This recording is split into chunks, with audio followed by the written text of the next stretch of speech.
Stream is live. Ads rolling. It's like a 15-second ad sometimes.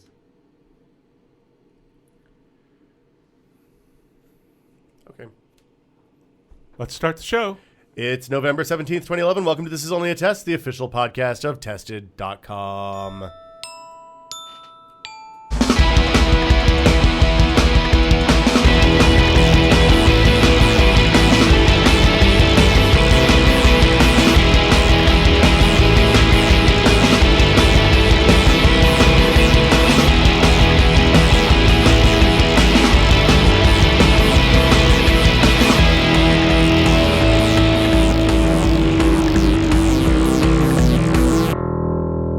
I'm Will Smith. Joining me today, Norman Chan. Norman, you're wearing a quite the fetching T-shirt today. Oh yeah, it's you're on my T-shirt. Waving the merch.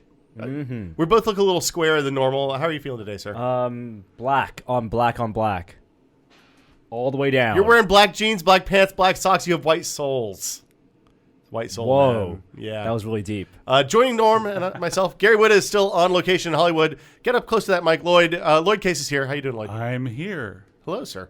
with stuff. You brought, as always. I like that you bring stuff. Yes. Nobody else brings stuff when they come on the show. I bring my tactile agenda. Yeah, usually I Gary feel just it. brings kind of a bad attitude and some Apple fanboyism, but no, it's good to have you here, and it's I don't know why it seems like the heat is on in this room right now, and it's getting hotter. Usually it's just body temperature, but it's kind of gnarly in here today. I think it's going to get real warm real quick. It's already 78 degrees. Right, I have a fever, maybe. I don't know. I'm got a little bit of a cold going. It seems like it's getting better. We won't shake hands then. Don't touch me. I'll look away as much as possible. It's good that you're not directly across in the sneeze zone. I have to the Apple fanboy thing. I have to admit to being a convert in one way. I ditched my Zune. Really? Yes. Fine. The Zune Zune HD? HD? Or No, the I have a original Zune HD as well, but I never use. I have Okay. a Zune 16, the Okay. flash Zune that I use to take workouts with me all the time. Yeah, Alarm yeah. band, all that stuff. Finally gave up on it. Got a little iPod Nano. This is the fat one? The The square screen one. The Yeah, square yeah. one, yeah. They lowered I the got it price. after they updated the software so that you could double tap to advance the song. Before you could, you had to use the touchscreen, which is kind of a pain in the ass when you're working out. Oh, of course, yeah. And then I just discovered how cool it is with my Prius, right? Connected up to the Prius, and it's like You got the full Bluetooth. operation on the screen. No, it's you cable it in. Oh, you're right. And Okay. full operation on the screen. Yeah. The touchscreen. Oh, that's control. Oh, you have Interesting. you have the new Prius with the Yes. cool overlays. Right. I love that. It's Yeah, like yeah. you have your virtual dash, but even with the digital virtual dash, when you even like lightly touch Yes. over the volume controls, Right. you have Pops another up. overlay. That's right. What? Hold on. Word picture. So Prius is So Prius has this remote control, right? It looks like a gamepad almost. Okay. Like on on the wheel? steering wheel. Right, on the wheel. Okay, So like- if you touch like the display control, a little virtual picture of the Prius steering wheel, just the control part, not the whole wheel, comes up on overlays the On the dashboard. On the which is already virtual in itself. right. Hold on. So like where the speedometer normally Yes. is, or So, up yeah. front like where a the HUD? where the speedometer. Okay, is. I was gonna so- say if it's a HUD, I'm going and buying one I after think the the show. Hondas have the HUDs where they Yeah, project I'm on unconvinced that a HUD is a good idea for the normal American driver, but that's just me. I think most people should have like a spotter. Like Right. they need to have like the rally car thing where there's somebody there telling them what to do while they're driving. Right. What they call Not me, of What they course. used to call Bitch and Betty in the F-16s, right? Yeah, exactly. right. Okay, so this thing pops up and it shows so you can like it's just capacitive or something. It tells where It's your so thumb you don't is. have to look down at the thumb That's control. or fantastic. whatever. Yeah, Well, you still have to look down a little bit, just not as much. Not really, because you know which one you're pushing. It even highlights the one your finger is over. But you still have to look down at where the speedometer, where the instrument cluster is. No, the instrument cluster is right ahead, just below the. It's di- below Oh. the. It's It's just just below the below windshield. the windshield. So it's not center, like- just below the It's windshield. not See, in the center. On my It's- American car, you have to look through the steering wheel to see. No. the steering This is wheel. above. Oh, okay. This is above that. Yeah. This is cool. It's actually kind of interesting driving it at night, though, because you don't have that soft glow from down below the steering wheel like you do Yeah. in American cars. So it's a little eerie. It took me a while to get used to that. I can see that would be weird. That's I why kinda steering like wheels that. were hollow, right? So you can see through them and it perfectly fit over Yeah, the instead of dash. being a disc, you mean? Yeah. Yeah. Well, or like Knight Rider with the yoke. Yeah, right. You know that's illegal to do that? I had a Is that friend the who did yoke that in high steering wheel? school. You can't. You You know have why? to have a Because wheel. you need We to can't have do the hand full over hand turn. exactly, Yes. Yeah. or the one-handed palm turn. Those, Yeah. big fan of it. and actually, the old suicide knobs are now illegal in most places. Well, What's you the know. suicide knob? Okay. Suicide knob is this thing that would mount on your steering wheel, and it literally looks like a little doorknob, except it rotates. Right? I mean, it rotates freely. There's not. So you need high torque. And so you could just use Oh. it. And truck drivers used to use it because Wait, they you would put it have- on the edge, not in Right. the center. No, Because you that's put- right, you put on it the edge. Yeah, On the edge. because if it's the center, then it would be really high torque to turn the. you're right, using steering wheel. two. Well, the wheel turns freely. The Yeah, wheel's it's just on a completely bearing. free. It's a completely freewheeling knob. Yeah, so Oh, okay. they call it the suicide knob. So you could just it's like wax on, wax off, but Yes. for driving. Right. well, so they did it before power steering. Right. Because a little old lady couldn't wrench it around. If you've never driven a car without power steering, Never. We used to have tractors that didn't have power steering, like big giant farm tractors, Uh-huh. and like you really had to lean into them until Dad went and bought a suicide knob for it. Of course, we didn't have seatbelts or anything on the tractor, so it's still really dangerous. But they explained to Norm why they call it a suicide knob. I don't know why they call it suicide. Oh, it's because they didn't have seatbelts. There was no shoulder belt in the car. Okay. So you'd have a collision with somebody, rear end somebody, or hit a tree or and something. it would be- and literally you would impale the knob on your forehead. Okay, got it. Yeah, it's not a high survivability situation. But yeah, so I think it would probably would it get in the way of the air? No, it wouldn't get in the way of the airbag today. I don't know why they would make it illegal today. well, still, I mean, you still hit the steering wheel if you impact. If you're, That's true. That's true. There's good reasons that's not necessary anymore. Lloyd, you're wearing a steampunk a gamepad shirt. Well, I don't know if this people on the is stream I can picked see this it. up But at a game con I went to, and it looks like a gamepad when you first look at it. yeah, And then you look deeper and say, wait a minute, there's gears and a little like a there's vacuum. a bulb, a vacuum right, tube. right, Yeah. right. It's Totally kinda cool. looks like something I would want on a print Right. to It's put it's in it's my, it's in for my the house. it's for Yeah. the 1896 version of the Xbox. I Oh think. yeah. That was the M box back Right, then, I right. guess. So let's get into. There's a lot of news this week. There's a lot of stuff going on. The big thing that everybody was talking about yesterday and still today is the SOPA Stop Online Piracy Act and Protect IP. It seems like we do this about every 10 years. Right. And in Is concept, it more likely to go through this time than it seems you like people are I more don't- worried about it today than I they think the did reason it's last likely time. is because it kind of flew under the radar for a long time, and then suddenly it's here, being debated in Congress, and people are saying, "Wait a minute, what?" I think the key thing is nobody is necessarily for piracy, but it's maybe some Well, people Daily are. Show wasn't Some talking people about are it, for piracy. So, But the kids didn't know real about problem is that it's so badly written that it's extremely general, and many things people would normally do, which is not illegal, Right. will become illegal potentially. So let's explain. Yeah. Okay. So the basic idea of this is to remove the safe harbor provision for ISPs. That was, we talk about the DMCA a fair amount, not so much now, but 5 or 10 years ago. And the DMCA did some things that were really bad, like make circumventing copy protection illegal, like an actual crime. It did a couple things that were good. One of the things that was good was the safe harbor provision, which means that basically ISPs aren't responsible for what their users post on their services, assuming that they follow the takedown procedures in good faith. So, for example, if I post copyrighted content to YouTube, YouTube is not liable for that as long as when the copyright holder says, hey, you have something here that's not supposed to be here, they pull it down in an appropriate time frame and using the established procedure. There's problems with that. People use it the wrong way a lot of times. People use the DMCA takedowns for stuff that should be completely protected fair use. Different conversation. This essentially removes that. So this says that instead of having a takedown strategy when a site posts copyrighted material, whether it's something that would be protected under safe harbor or not, the site can just be removed from the internet, basically. Right. By And the the federal problem government. with that, of course, that's akin to if I call somebody on a telephone and we conspire to commit a crime together, then the phone company is liable. Yeah. That's essentially what they're saying. Well, man, I'd like to have AT&T liable for some things. So people that took it very seriously, obviously, Tumblr changed their entire Dashboard, dashboard. right. So Yeah. if you try to go into Tumblr yesterday and make a post on your blog, which millions of people do, it directed you to information about this. Which was good. I mean, I think Yes. that's really good. It didn't just direct you to information. You got this big thing where all your stuff said censored over it. I mean, Yeah. it was like a very... It was scary. Yeah. Yeah. And it empowered you to go contact your local congressperson. So a couple other things that happened. Google, Facebook, AOL, Yahoo, Twitter, eBay, LinkedIn, Mozilla, and Zynga, I think, put an ad in the New York Times, a full-page ad that said basically, hey, while we are anti-piracy and we believe in protecting American intellectual property, because that's, when this stuff starts, that people look at what we export as a country, and since entertainment is a significant portion of what we export now, then apparently representatives in Texas get upset about that and decide they want to protect that and start waving the flag around election time. Basically, these guys are saying, hey, piracy is bad, but what you are saying would prohibit significant portions of our business, stuff that is 3 to 5% of U.S. gross domestic product at this point, from being able to develop. Like YouTube couldn't be a thing if this law, as it is written now, takes effect. You couldn't have users uploading content to YouTube, basically. So that's in front of your Congress critters right now. There's a similar. It's called it's called the Stop Online Piracy Act in the House.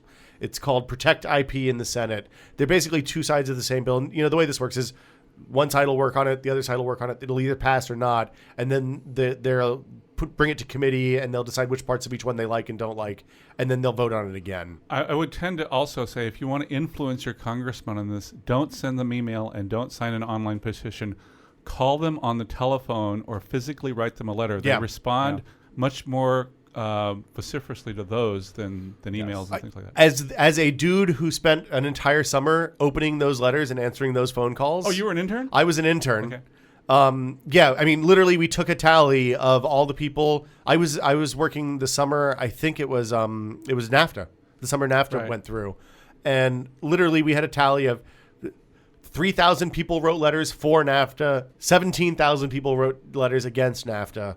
And same thing for phone calls. So, and that's how the congressperson made the decision? No, not at all. Okay. No, he did what he thought was right. Okay. But they listen more to that thing than they listen to emails. They listen to so more. they would spend more time. All right. Those online petitions are really easy to script jam and stuff like that. So they don't trust them. But if you write an actual letter and mail it to them, then that is something they will notice. In reality, what's going to happen? I think Obama said that he's going to veto this if it goes through, which I think is his first veto, isn't it? He's threatened vetoes, and they have not gone through because of that. But he's never actually had to sign one, I don't think. Right. So that's the first test. What's going to happen is if he vetoes it and it gets the 2/3 majority that's required after it's been vetoed, what will end up happening is it will be immediately challenged in courts and it'll be tied up for 10 years before anything happens. Right. But regardless, call your congressman. It's worth doing. It's a good thing to do. Everyone should call their congressman. I'm not going to vote for anybody who votes for this. I'll go ahead and tell Barbara Boxer right now. I'm not voting for you if you vote for this. Google Music went live yesterday. Speaking of things that may or may not be able to exist in a post-SOPA world. So Google Music had been in beta since May, and I think as a locker service, basically, everyone had access to it. Let's explain what it was before, and then also what it is now. Before, it's like Will said, a locker service. You could upload your tracks, and up to 20,000 tracks, and you could play it anywhere on your Android device or over the web browser. It's basically a virtual hard drive. Exactly, with a decent front end for streaming, and then also they would give you some free music. And yesterday they took it out of beta, so now it's open for everyone. They're still keeping it free. Same limitation with 20,000 tracks you can upload, but now they also have a store, so you can buy music through Google. In the Android marketplace. It's just another tab. What format are they selling? It is 320K MP3. Okay. Yeah. So this is worth mentioning. Sorry. Well, but 320. We did a bunch of listening tests at Maximum PC, Lloyd. You can't tell. One of the advantages with lossless compression is more of a convenience later on. If you ever have to transcode to another format, that's true. Then it's clean. But I mean, everything's going to support MP3 forever and ever at this point. I think. I mean, I think it's. 256K is Amazon MP3. 256. I don't think. I think they all do CBR, not VBR. No, they do VBR 0. I'm pretty sure. Okay. By the way, one little notice thing that happened not this week, but several weeks ago was that Apple released the specs for its lossless codec into the public domain. Yeah, I think we talked about that, didn't we? That's pretty neat. Yeah, it's so. I wonder if that's like when Apple opened FaceTime for normal people to use as well, and then in such a way that no one's ever going to support it. On the flip side of the coin, what was it this morning I read? Something about Apple getting a patent for location services? Well, they've had it for a long time, or it was now finally issued. We can talk about weird Apple patents and the story about the first iPhone. But back to Google Music. Yes. So the Android app, the player, on Android devices, and also the market's updated. They made a big deal out of having partnerships with three of the big labels. I believe it's Sony, EMI, and Universal, and then also a bunch of indie smaller labels and label aggregates. So it's I don't know how it compares to like iTunes and Spotify and other services just yet, but it's definitely not as big. So I don't know which bands are and aren't there on there. But the cool thing is, if you're already buying music, or if you're already buying music from Amazon, right, you can just upload it to Google Music if you have fewer than 20,000 tracks, and whatever you buy from Google will get shared in Google Plus. Right. And well, you can share it in Google you can. Plus. You don't have to. Yeah. So, the way it gets shared, it pops in your stream whether you buy one track or an album, and then I think what the different thing is that people on your Google Plus feed can play the track once for free, or the album once for free, individual tracks from the album, whatever you bought. And so it's their way of sharing, and it's not quite squirting, but it's similar.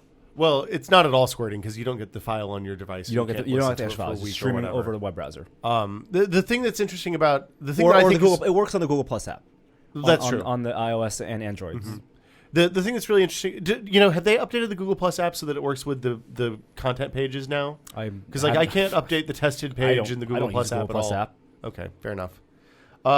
The thing I think is most interesting about this Google Music thing is that for $25, indie artists can upload their own music and basically get free distribution where they can sell music with a 70/30 and create their own page. I mean, like all the Android it's like MySpace kind of, but you can sell the music there too. Yeah, and they can set it for free. And I think it's a 70/30 split for revenue. Is that 70 to the artist and 30 to yes. Google, or the other way around? 70 to the artist. Yeah. And then Apple's cloud service went live. So right? iTunes Match went live this week as well. Well, do you guys use Google Music now? I do. I uploaded a bunch of music there. I don't use it. I use it as a repository. I actually don't use the player. With fewer than 20,000 songs. I only have like 7,000 or something like that. But it's a good place just to store it just in case if you have an Android device. But I mean, device. but I'm does it auto convert when you upload, or just upload? No, it uploads what you give it. So I've uploaded like 7,000 WMA lossless tracks. So that's a lot of space. Wow, you made some poor choices at some point in the past, Loyd. You use Windows Media Player to rip all your music? Oh yeah, no Zune. Zune software, can you even convert out of? I guess with the Zune software, you can convert out of WMA lossless. Yeah. Oh, I didn't know that. Yeah. And then I just had it when I finally converted everything to iTunes, I just had it converted to Apple lossless. Okay, fair enough. But iTunes Match also, after being delayed for 2 weeks, they said end of October. It's 2 weeks in November right now. Is live, and I think a lot of people are not too happy with it. It's a funky launch. How so? Their tracks aren't working. There are a lot of it's the typical Apple thing where they put in their marketing, it's just simple language. Magical. You assume it works. Yeah. But then because music and especially music files are much more complicated than that, especially when you're talking about lots of people, different types of files and naming schemes, people are just running into problems. The Apple support forums are going crazy over it. Well, the other thing that's really frustrating is they have the same limitation as Amazon, which is you can have 25,000 tracks uploaded, but they only the ones that you purchase from. It's not legitimately purchased music that doesn't count, which is what they implied originally. It's legitimately purchased music that you got from the iTunes store. From iTunes doesn't count toward that 25,000. So if you bought stuff from Amazon, they don't know that. It just assumes it's a track that you ripped, right? And it will count or stole from Napster or whatever, stole, and it will count toward the 25,000 cap. Plus, there are also restrictions on like low KB files that just won't get recognized. Short files. Yep. So, like, if you have rap albums with a bunch of skits between tracks, those just don't get uploaded, which is weird. And also, the way it manages libraries, it won't know like certain type of playlists, like smart playlists. It won't recognize. And if you have music shared on different iTunes computers, it will only work with one computer. Really? iTunes Hold on, you can only upload one library at a time? Well, it's not like I can go on your computer and authorize. To an account, I mean. Right, but even I go on like Will's computer and reauthorize it, so it's like my account's authorized, it won't upload to my iTunes Match, obviously. No, I've uploaded from my laptop and my desktop at home, and that worked fine. You do like a 90 days change. Like, really? I that worked during the beta. I haven't tried it since the beta finished. It's one account. I think one account across. There's some weird things, so it won't let you go to other people's computers, authorize your account, upload their music. Well, the larger problem I had is that I can't there's no way for like Gina and I have two separate music libraries, Right. but we also share a lot of the same and we use iTunes home sharing and stuff to do that. There's no way for her to hook into my iTunes Match account without also syncing her iCloud stuff on her phone. So we can't use previously we could sync phones to the same iTunes library and have the same music on our phones. That doesn't work anymore. This is That's a a bummer. As a sort of an aside, one of the things I discovered when I did all my conversion from Zune to iTunes is the differences in naming schemes. Oh Well, yeah. you can configure that. I mean, when you use like what's Just the EAC, various right? artist thing is a pain in the right. ass. Various That's artists. right. For example, I have albums in which for some reason the Zune service broke the songs out. A Mark Knopfler album is a great example, right? Okay. So Mark Knopfler has a bunch of albums out now under his own name, where he has some co-authors and stuff like that, and it breaks out every single song by his co-author, so they're not in one album, Right. and it's really a nuisance. Yeah, it's the same with Well, like so- soundtracks and scores and stuff like that. Well, but so iTunes handles that with an album artist, which would be Mark Knopfler, and then the Right. song artist is different. Right. But a lot of stuff doesn't handle that, and like Amazon is real sporadic when you purchase tracks, whether that's supported or not. I wish there was a common scheme for that. Yeah. The other thing that drives me batty about ID3 tags in general is when you buy a song from someplace and then it says at the end of the album title, Amazon exclusive version with bonus tracks. Right. I don't care about that. I just want to have the name of the album in there. I the, just the bracketed, deluxe version, bonus version, Amazon exclusive version. I don't need that. If you told me in 2003 that I would still be annoyed by ID3 tags on a daily basis in 2011, I would be really, really sad. But going back to your problem that you have with Gina, it seems to be a bigger problem with how iTunes and other services like Kindle manages like sign-ins and identifying you with one login, Right. even though families don't work that way. Right. And I mean, we still don't have multiple user accounts on an iPad, for example. Right. A lot of people buy one and share, and it's all tied to one iTunes account, one Apple ID, and there's no way for a guest account or anything. Like it's Right. Yes, the iPad, phones not so much, but the iPad needs multiple logins. yeah. So let's talk about the iTunes location services patent. We don't talk about patents much. This one's kind of a big deal because basically the patent office said, hey, this is a legitimate patent. And it covers pretty much everything that we think of as location services on a phone.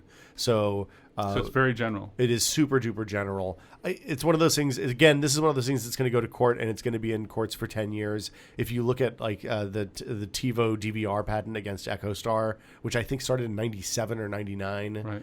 that's just wrapping up now. So yeah, it's not going to affect anything for the foreseeable future. And even if the judgments end up coming down in favor of Apple, what will happen probably is that they'll just license out all the technology to people who are already using Right.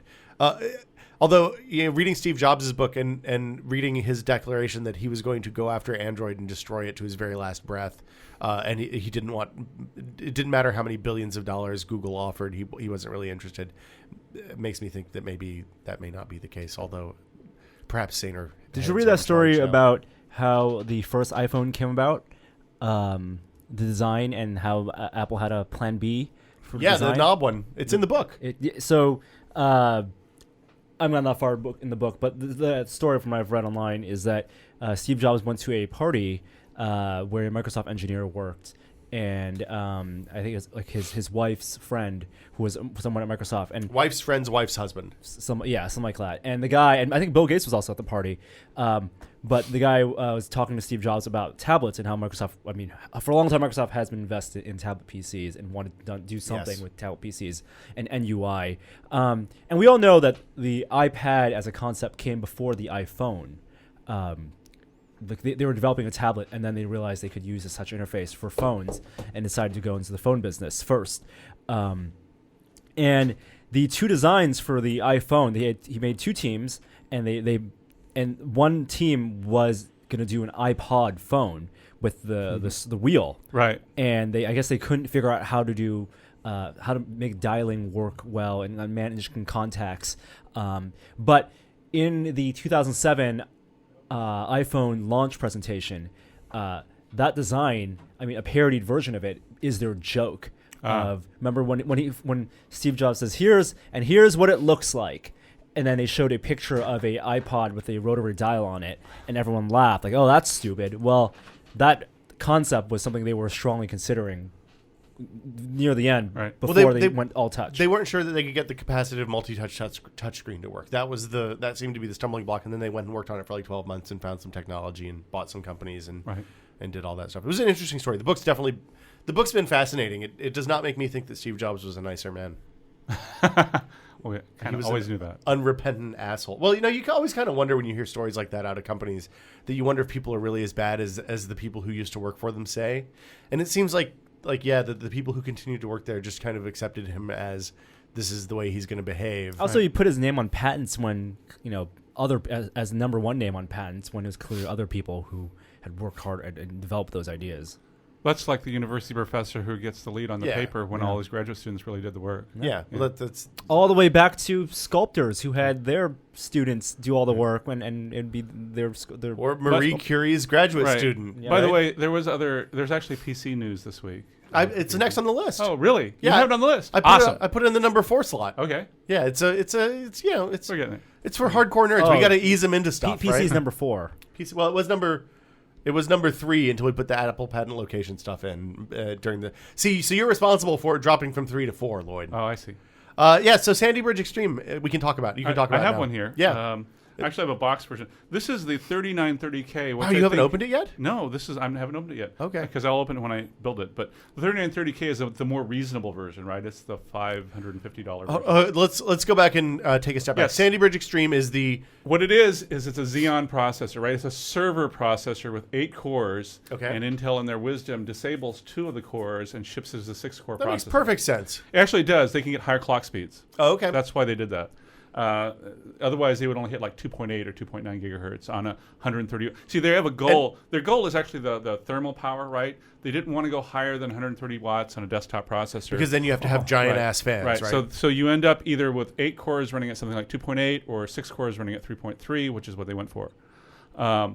Monster processor in other respects too. 15 megabytes of last level cache spread out amongst all 6 cores. It's actually shared. No. Oh, okay. If you recall, Gulftown, the previous 6-core processor, had its core split in 2, and each shared segment was shared among 3 of the cores. Okay. I had each cache split in 2, but with Sandy Bridge Extreme, the entire cache is shared by all 6 processors, so they can all communicate pretty easily. So these are the upgrades for the 1366 original Core i7 processors, right? The triple channel memory processor. Right. It's been 2 sockets since then, and now it's a new socket. It's a new socket, 2011. It's going to supersede 1366. So it's going to be out of date in a month and a half? Massive. No, it's going to go through Ivy Bridge. Okay. There'll be an Ivy Bridge Extreme. But this is their server and high end. Right. Yeah, it's not just for desktop CPUs. We tend to be desktop centric, but it's the socket also for servers. And we thought 1366 was massive. Yeah. Right. When the Halen first came out, we're like, wow, this is a giant chip. Well, one of the reasons is that now that the memory controller is built into the processor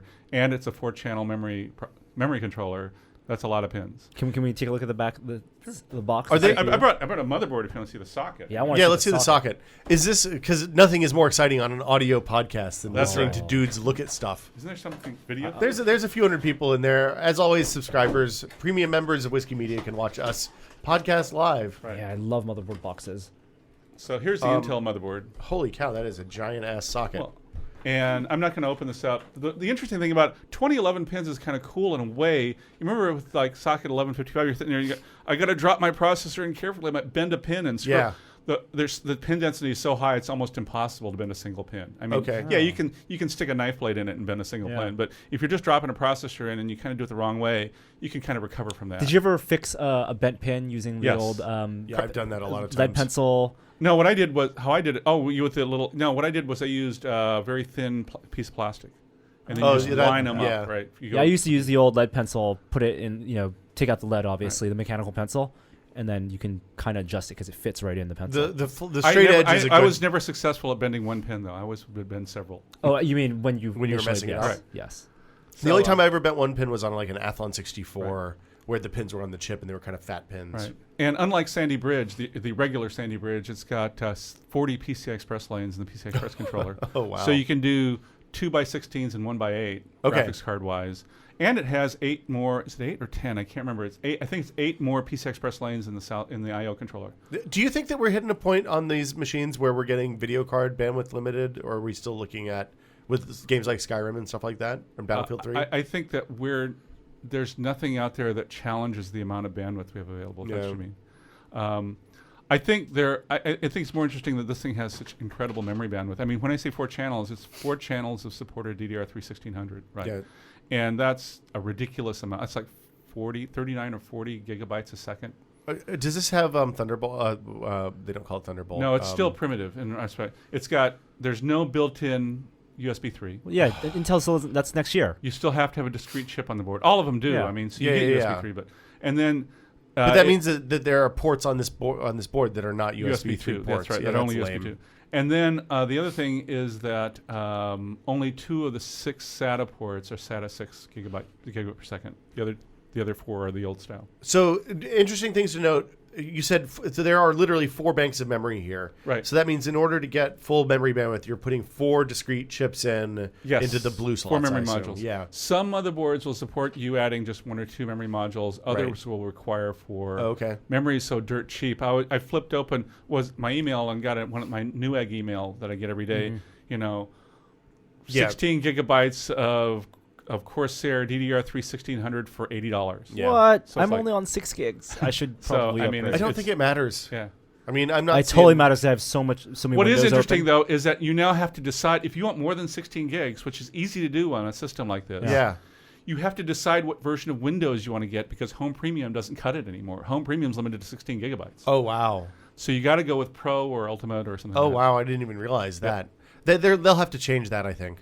If these are going to be made in Windows 8, hopefully. Yeah. Just to be clear, these are $500 and $1,000 CPUs, right? And probably fairly expensive motherboards, if they're quad-channel memory. Actually, the motherboards are no more expensive than the original X58 boards. We're talking the low end of the spectrum being around $250. Well, those were expensive boards. Are they still like 13-layer boards or something? Or are they 8-layer? I can't remember. 8-layer, 6 or 8? Yeah. But I mean, still $250 to $300 for reasonably. I guess that's true for a performance board. Do these boards? I mean, I've seen Sandy Bridge regular motherboards, some high-end ones for $450. Yeah, but those are the ones with the crazy lights and all that stuff. And it's like stuff that you never really need. Right. Does this have 3? Does this support Crossfire and SLI? Yes, both. Okay, both. No problems. Interesting. I'm looking at anything else. Normal power, it's just a 24-pin ATX plus the 8-pin thing that Intel does. Yep, there's nothing extraordinary about that. Remember, I said I want to keep it to 130 watts, so there's no extra requirement for power. Do you use a third-party sound card, or do you use the built-in audio now? I use built-in audio now. Yeah. I mean, for most things. I use USB now. That's how far we've fallen. I switch between USB for headphones. For headsets, yeah. For headsets, and then I use. I actually still use a X5. Asus sent me the coolest looking headset that I've ever seen. I mean, very comfortable, the great little noise reduction microphone, but it plugs into your audio jacks, so I don't use it. I'd rather just plug in my Corsair USB one because it's so. Well, you don't have front panel simple. audio. Front panel audio. Yeah, but I mean, front panel audio is always noisy on home-built machines. And even if it's not, I mean, you still plug it in, and the jacks have to be detected, and you have to reset, headphones versus speakers. That's the thing. It's more about the audio volume settings, and stuff. Because I like with USB audio, I have the volume controls are independent of my Windows audio, and then I can just. I have one of those Astro mix amps on my desk, and I literally you plug the headphones and you turn the knob. A physical knob for volume is the best thing. Even keyboards that have the buttons for volume up and down, I can't do it. The thing that I hate about front panel audio on home built machines is that the thing for the HD audio connector, that header, that cable's never long enough so that you can route it around stuff that's going to make it noisy.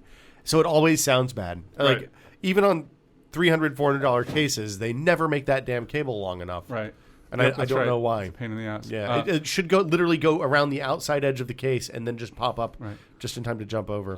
On Sandy Bridge Extreme, there's going to be 3 versions of the processor. There's the Crazy X version, which is their $1,100 one. Okay. There's this 3930K, which has slightly less cache. It's 12 megabytes instead of 15. Okay. But it's actually clock unlocked. It's a K version, so it's actually you can overclock it if you want. And when I had a sort of a private conversation with Intel engineers, there's no difference. Okay. They just labeled them differently, so they're actually the same processor. Interesting. So, and they're turning off the cache. Right. Yeah. Turn off a little bit of the cache, but everything else in terms of clock speeds and all this.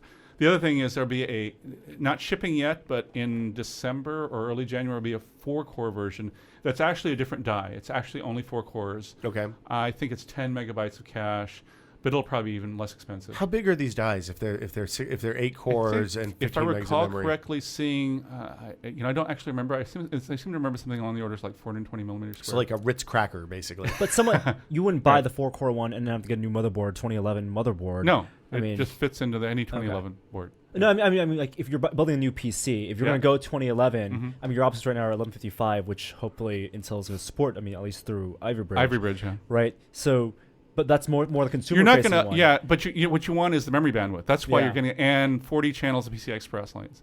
So if you're a gamer, you probably don't need 6 cores, right? No. So you get the quad core one, and you get the hellacious number of PCI Express lanes for your dual or triple card setup. There you go. Does this have all the other Gulf Town stuff like the video? It has all the Sandy Bridge stuff. Yeah, sorry. It's got AVX and all that Okay. jazz. And the on-the-fly encryption, AES Right. encryption, and all that stuff. Yep. Okay, so it's basically a modern processor. It is a upgrade for the 1366 users out there. Do you think they're going to sell an 8-core version of this at some point? I talked to them and they actually hadn't thought about it till a couple of the the tech guys who write these enthusiast websites said you should, because there are people that will totally buy it. And they said, well, we'll think about it and see if we can come up with it. It'd be a lower clock rate. So Can you drop a Xeon in these boards, or is it a different? I don't know. Okay. I haven't tried. What cooling are you using? I'm using the Intel cooler. Intel now has a liquid cooler. This is I saw this. This is the It's a Ace sealed, Tech one, yeah, right? it's a sealed liquid cooler. It's Asetek. It's got the same little. So it's the funky same one that mounting. everyone likes. Pretty much. Okay. Pretty much. It looks a little more elegant. The fan mounting is a little, not better, but it's more sculpted, so it kind of looks kind of The organic. fan mounting is the biggest problem with those things, the sealed ones, because the airflow goes. You want air to come in, Right. as opposed to normally air going out. In Right. the case. Well, it's controversy among the sort of enthusiasts. There are actually some brands of these coolers that say no, you should exhaust them. So. Well, and you also lose the airflow around the socket. So if there's capacitors and stuff around there, and that you Right. want to have cooled, then you lose that. That's why you want, like the cases that I've been using, not only have a rear mount fan, so you can replace it with one of these liquid cooler fans, but as a top mount fan, that's the main exhaust for the whole case, right? Yeah. Should we talk about our upcoming PC build, possibly? And now that we're like PC. I haven't confirmed a date Yeah. with Jeff yet. He hasn't got back to my email. So when we say Jeff, we mean not Jeff Gertzman. The other internet's Jeff G. Jeff Green. Yeah. Go ahead and tell them. Jeff Green, the sellout, right? Yeah. Yes. Yeah. We'll be EA's Jeff Green. We like building PCs for ex-editors of PC gaming magazines. Yeah. And, Because it seems like none of them can do it themselves. No, not anymore. Except for Loyd, of course.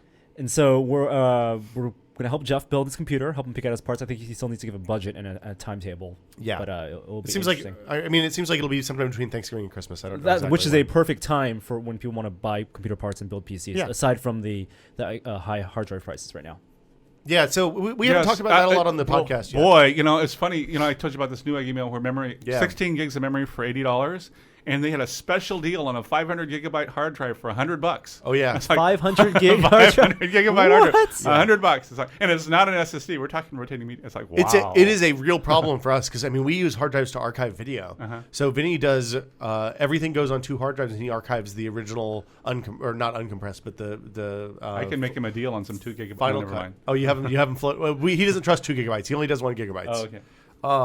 But yeah, it's exciting. It seems like part of that is due to loss of supply because a lot of Western Digital plants in Thailand are just 25%. As soon of the as I world's production plants. read about the flood in Thailand, I went out and bought 4 1 terabyte drives for like $50. Yeah, it was a good each, move. yeah. So, and then the other part is people like Loyd going out and driving up demand artificially. That's right. Oh, Just sitting on their eBay, hard drive baby. supply. yeah. Pay for Christmas.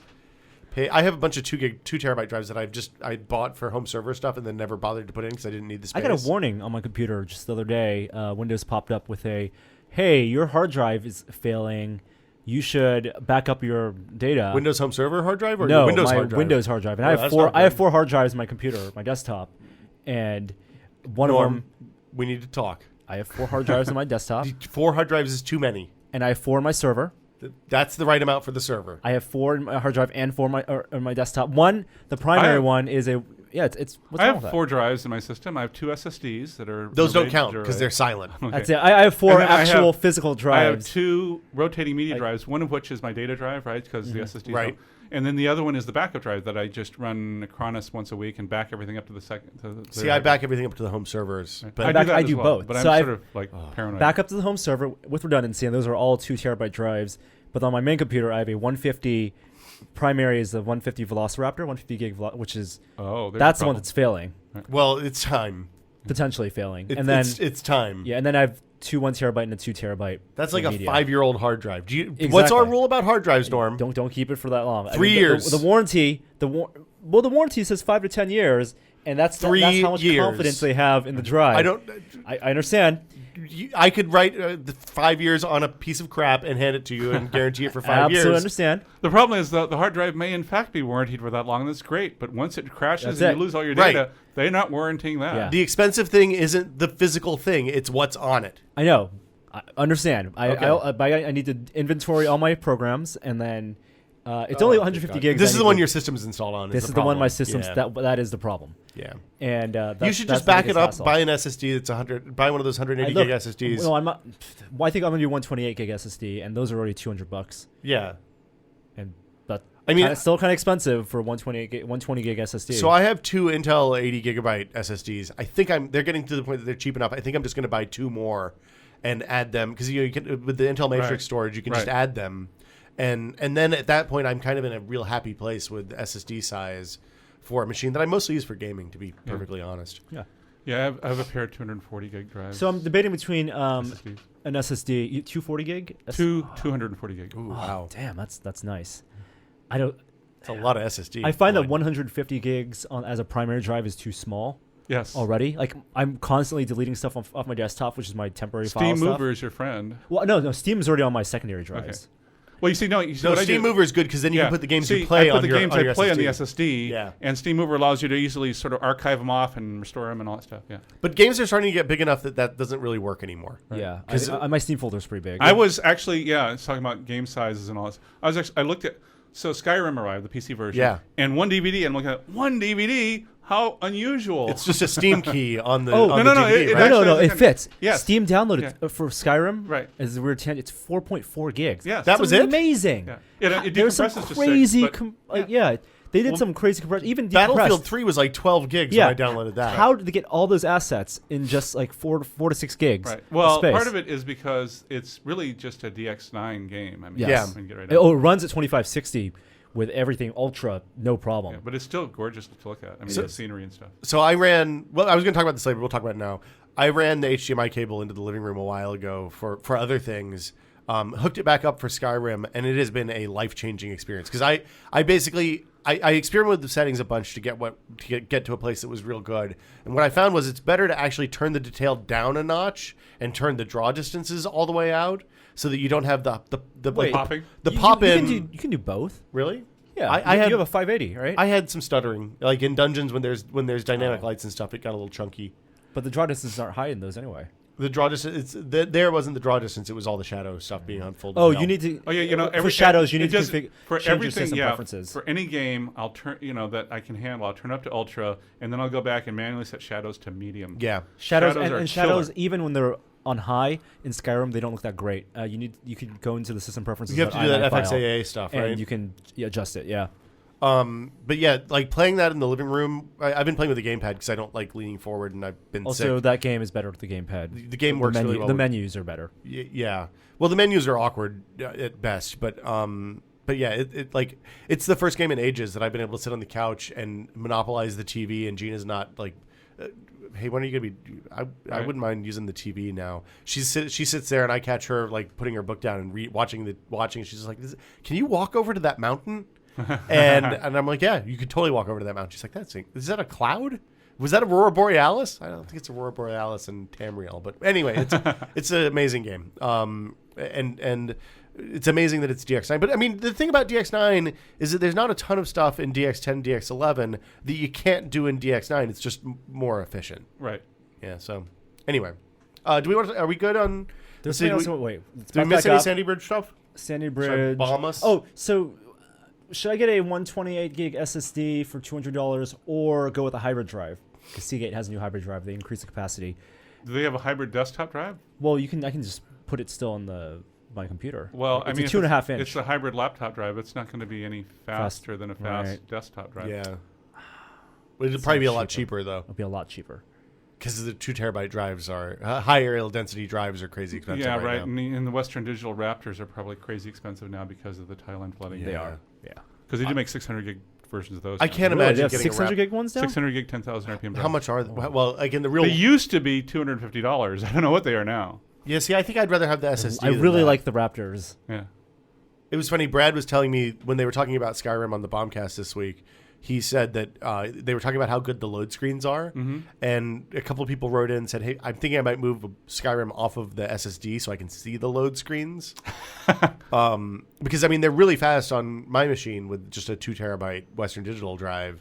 I can't imagine what they're like on the SSD. Not all that impressed with the load screens. That's right. I wasn't super well. They're context sensitive. It seems like Right. so they give you information about the area that you're in. So okay. Yeah, I don't know. Anyway, Sandy Bridge Extreme. What can you buy this stuff now? Yes, you can buy the both 6-core versions now on the motherboards. Okay, and the 4-core will be coming later at Right. some point in the future. Right. Seems like the 4-core, like there's better to go with normal Sandy Bridge on 1155. If you're a single GPU guy and on a reasonable, a more If you're building a human $1,500 budget, PC, right? Yeah. Normal Sandy Bridge is probably just as good. right? Because I mean, those you can get those I boards. think a lot most of our cheaper, listeners too. are single Right. GPU guys. I don't. What I'm looking forward to, actually, about 3 times a year I do a Premiere Pro project. Okay. And man, it does make a difference to have more memory bandwidth and 6 cores. Yeah. Well, Gordon always says the other thing is raw photo processing. Although I don't know Right. if that carries through to the current. You know, stuff. it's funny. I used to believe that, and then I took a really crappy laptop with me on a trip once and did a lot of Photoshop stuff. And Didn't I don't matter. know what Norma's. I guess he's doing a lot. If he's doing a lot of radial blur stuff, I suppose. But just using normal noise reduction filters and a few other things, it wasn't that big a deal. Okay.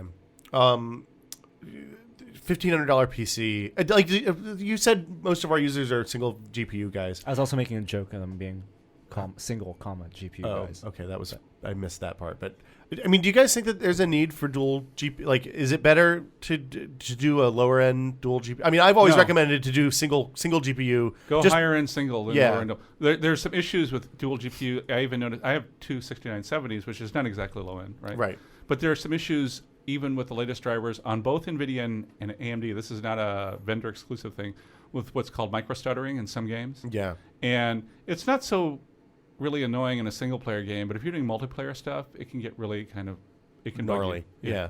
So, and there's just another. Then you frequently end up in a situation where you're waiting for a driver profile to come out after a new game launches. So if you're the kind of person who goes out and buys a game the day it comes out, Right. you don't want to have the as often as not the first week that you're going to be playing that game, you're not going to have drivers that That's work right. with it, right? That's right. For dual GPU situations.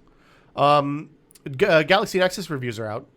Are we excited about this at all? Yeah, absolutely. Okay. It's a big Android phone. It is a big Android phone. Yes. Oh, you used the definitive article. Yes. Okay. Do tell, Norm. It's first one with ice cream sandwich. Okay. And I like I ice think cream. ice cream Man. sandwich, the Go reception for an has ice cream been, sandwich. I would say, largely positive for people who like Android. I like Android. Well, then you might like ice cream sandwich as Okay. well. I don't think you ever use that facial recognition feature, but the UI has been, they've addressed many of the UI problems. This is a really thin one, right? It's very thin, but it's a 720p screen, so it's 4.6 inches, I think. Screen is that right? 4.65 maybe. Yes. So in other words, it's the size of this Kindle Touch. No. It's it's one and a half of these. It's That's kind of like ridiculous. remember when The thin stuff. the I like the Galaxy. Hold on. The size thing. Galaxy S2 is 4.5 inches, I think, or 4.3 inches. I can't remember. I'm terrible with the spec stuff. Basically, I've had 4.5-inch phones in my pocket. As long as they're thin, you don't notice. They're no more objectionable than the iPhone 4 is. Well, I have a different issue in that I wear these cargo pants that have what's called magazine pockets, right? But I'm not So a you can cop put or a magazines in military them? guy. Oh, okay. So I just use them for phones, right? Yeah. And they're wide enough for an iPhone with a case, but they're not wide enough for for example, Droid. Okay. So, so I have limits on the physical You size need of, to get like machine gun magazines, not handgun magazines. or It's almost AK-47 assault rifle magazine. Yeah. it's like the Gillette razor, joke that Mad TV did with the Seven blades. 7 blades, and then we actually got there, right? And then the Dell Streak was like the joke, like the 5-inch phone. It's a phone blit. and now we're actually getting Right. there. Tabone. That doesn't work as a word. So you guys don't have one yet, though, We right? don't. No, we don't rate. I can't get Google PR to answer my calls, so not that I'm going to call that out on the podcast or anything. Yeah, we'll go out and buy one as soon as they're available. Okay. I'm tempted to wait for the GSM version though, just so that we can do direct A to B comparisons on other stuff. But it seems like it's going to launch on Verizon first. It's interesting. It seems like Google handed out GSM versions to reviewers. I assume that's so that they'll just drop the SIM cards out of their iPhones and put them in there, so they'll actually use them. Right. I don't know for But sure. there's an LTE Verizon version. Yeah, and then the early reviews on the LTE version were that naturally the battery life there's a significant hit to battery life when you turn on LTE. Yeah, there's no free lunch. I mean, everyone wants infinite battery life and high speed downloads. And lots of memory and Right. and yeah. I'm really most interested to see if the kind of micro stuttering, we've already talked about that twice today, but the micro stuttering that has plagued every release of Android I've used so far is fixed in Ice Cream Sandwich. I'm hopeful that with kind of new blood coming into Android, that will be the case, but remains to be seen. Right. So, HP, you went and saw these a few weeks ago, right, Norm? Mm-hmm. The new NV laptops and HP's first Ultrabook. What's the story? So the Ultrabook is called the Folio, and they claim that's been developed. Like that Palm thing? Does it connect to your Palm? Nope. And it's like a screen for your PDA. They call it a business class Ultrabook. So whereas Asus and Acer and Lenovo, and less Lenovo, their Ultrabooks, I mean, they were quick to jump out with the Ultrabooks. Those are more consumer focused. Right. This one is business focused, and that makes sense. What does that actually mean? It means it's not. They don't care about it being sleek and looking a lot. It means they don't care how it looks, Loyd. Yeah, But I mean, they did a good job making the Envies look pretty good. Are you saying that they don't care about? I mean, even their EliteBook business laptops look pretty. I've always attractive. I've liked the EliteBooks, but when they say business focused, it means like they design it with It's manageability stuff. Right. Stuff like that, and also construction. It's a little more sturdier and like the fingerprinting Is it stuff a because they know like frame or something like that instead of the plastic ones. Yeah, because when IT people buy these, right, they're supposed to last 5-10 years, and they pass them between different people, right? So it's not it has to be a different standard, I guess, for the build quality. Okay. Also, it looks chunkier than like the other Ultrabooks. It's $900. Has an SSD built in, standard. I think 128 gig, and That's actually not too bad. it looks fine. It's 13-inch, so they're not launching with the 11-inch version. I think most of their Ultrabooks are also 13-inch. 1366 by 768 Yeah. SM. Yeah. The not screen bad. did look a little weird. The bezel was kind of thick when I saw it, and there's also an additional like black bezel on the LCDs around like a really thin border. So around there's the a LCD. bezel on the bezel. Yeah, so that you have the plastic frame bezel, and then actually on the screen there was also a little black border around it. So it's like the black An frame on a accent. MacBook Pro. Yeah. kind of no. Like you have like if you look at like the normal laptop, you have the bezel. Okay. And then you have the screen, but even on the LCD, the Oh. pixels didn't go edge to edge. Oh, that's Okay. weird. So, but I'm not sure if that's because of like the LCD model they picked. And what did they have price points on that stuff $900 for the Ultrabook? for the Folio. Yeah. That's Okay. really good. 120 gig SSD. Yeah. I just reviewed the 899 Acer for PC World. Did you like it? No. This is the one. I That, mean, is this the one that Jason yes, brought but when no. he talked Overcast? Yeah. Okay. It was. I mean, it's okay. I mean, it's kind of underperforming. I mean, they had to do some things to cut the cost down, right? So Right. it's got the slightly slower processor. My main problem with it is that it's got the worst audio I think I've heard in a laptop. Now, laptop audio is never great, right? No. But this is like the worst audio I've heard in a laptop in a really long time. Never great is really kind of an Yeah. understatement. I mean, This is like, oh man, it was. But okay, headphones, no big deal. It had some little quirks with the keyboard. The main thing though is that the display has about a 1 degree viewing angle. really. Well, I'm So is it like a exaggerating. I'm 3D display exaggerating. where you have to have the little green light on and it only pops out? And the I rest am of the time- exaggerating, but the vertical and horizontal viewing angles are fairly limited. If you like move off the sweet spot, you start to see contrast shifting right away. So they just used a super shitty LCD. yeah, Yeah, that's pretty a much. bummer. But I mean, in terms of it's $899, it is under £3. It's better than a netbook. And it's definitely better than that book, but it's kind of underperforming relative to other thin and light computers. I'm really interested in the Ultrabooks, but so far the first wave hasn't shown, like, just from a design standpoint, nothing looks like a MacBook Air. Right. I mean, For one thing, even this Acer, which has no clunky connectors, it doesn't have an Ethernet connector and it doesn't have a VGA port, so there's nothing that raises the rear end. Yeah. it's still a uniform thickness throughout. They didn't go with the whole, down to a wedge kind of thing like the MacBooks do. I'm okay with that. Like I don't necessarily. I think the wedge design looks really nice. Well, it makes them look different, which is good. Lets you cut an apple with it. Yeah, you could cut an apple with it, as the internet has proven. Which MacBook Air are you a 13-inch or an 11-inch? 13. Okay. And still 13. happy with it? So far. Okay. Yeah. Are you running Windows or are you running OS 10? I have Parallels installed, but I'm mostly running OS 10. Okay. A couple of short, quick hits. Well, no, we'll talk about the Envies now. Oh, I thought you'd already done that. No, we did Sorry, not I talk kind about of zoned that. out when we were talking about PC laptops for a minute there. So the Folio did a was norm. one of the things they announced, and then the other thing they announced, which I think people are kind of, I don't want to say an uproar, but they're focusing on one thing, design, is the new Envies. Have you seen these, Loyd? I haven't physically seen them other than photographs. Okay, so Envy, if we do a little bit of a history lesson, was a Voodoo brand, and is actually, you could call it one of the first, like, thin and lights ultra portables. It was great. It had that. Really It was a cool, really nice laptop. Really, really nice Yeah. thin laptop. And had some like weird innovations, like they had the Ethernet on the power brick, I think it was, or the Wi-Fi on the power brick or something like that. I think the network adapter was yeah, on the network power adapter. brick, Yeah, it was on, and I think it ran a ULV processor.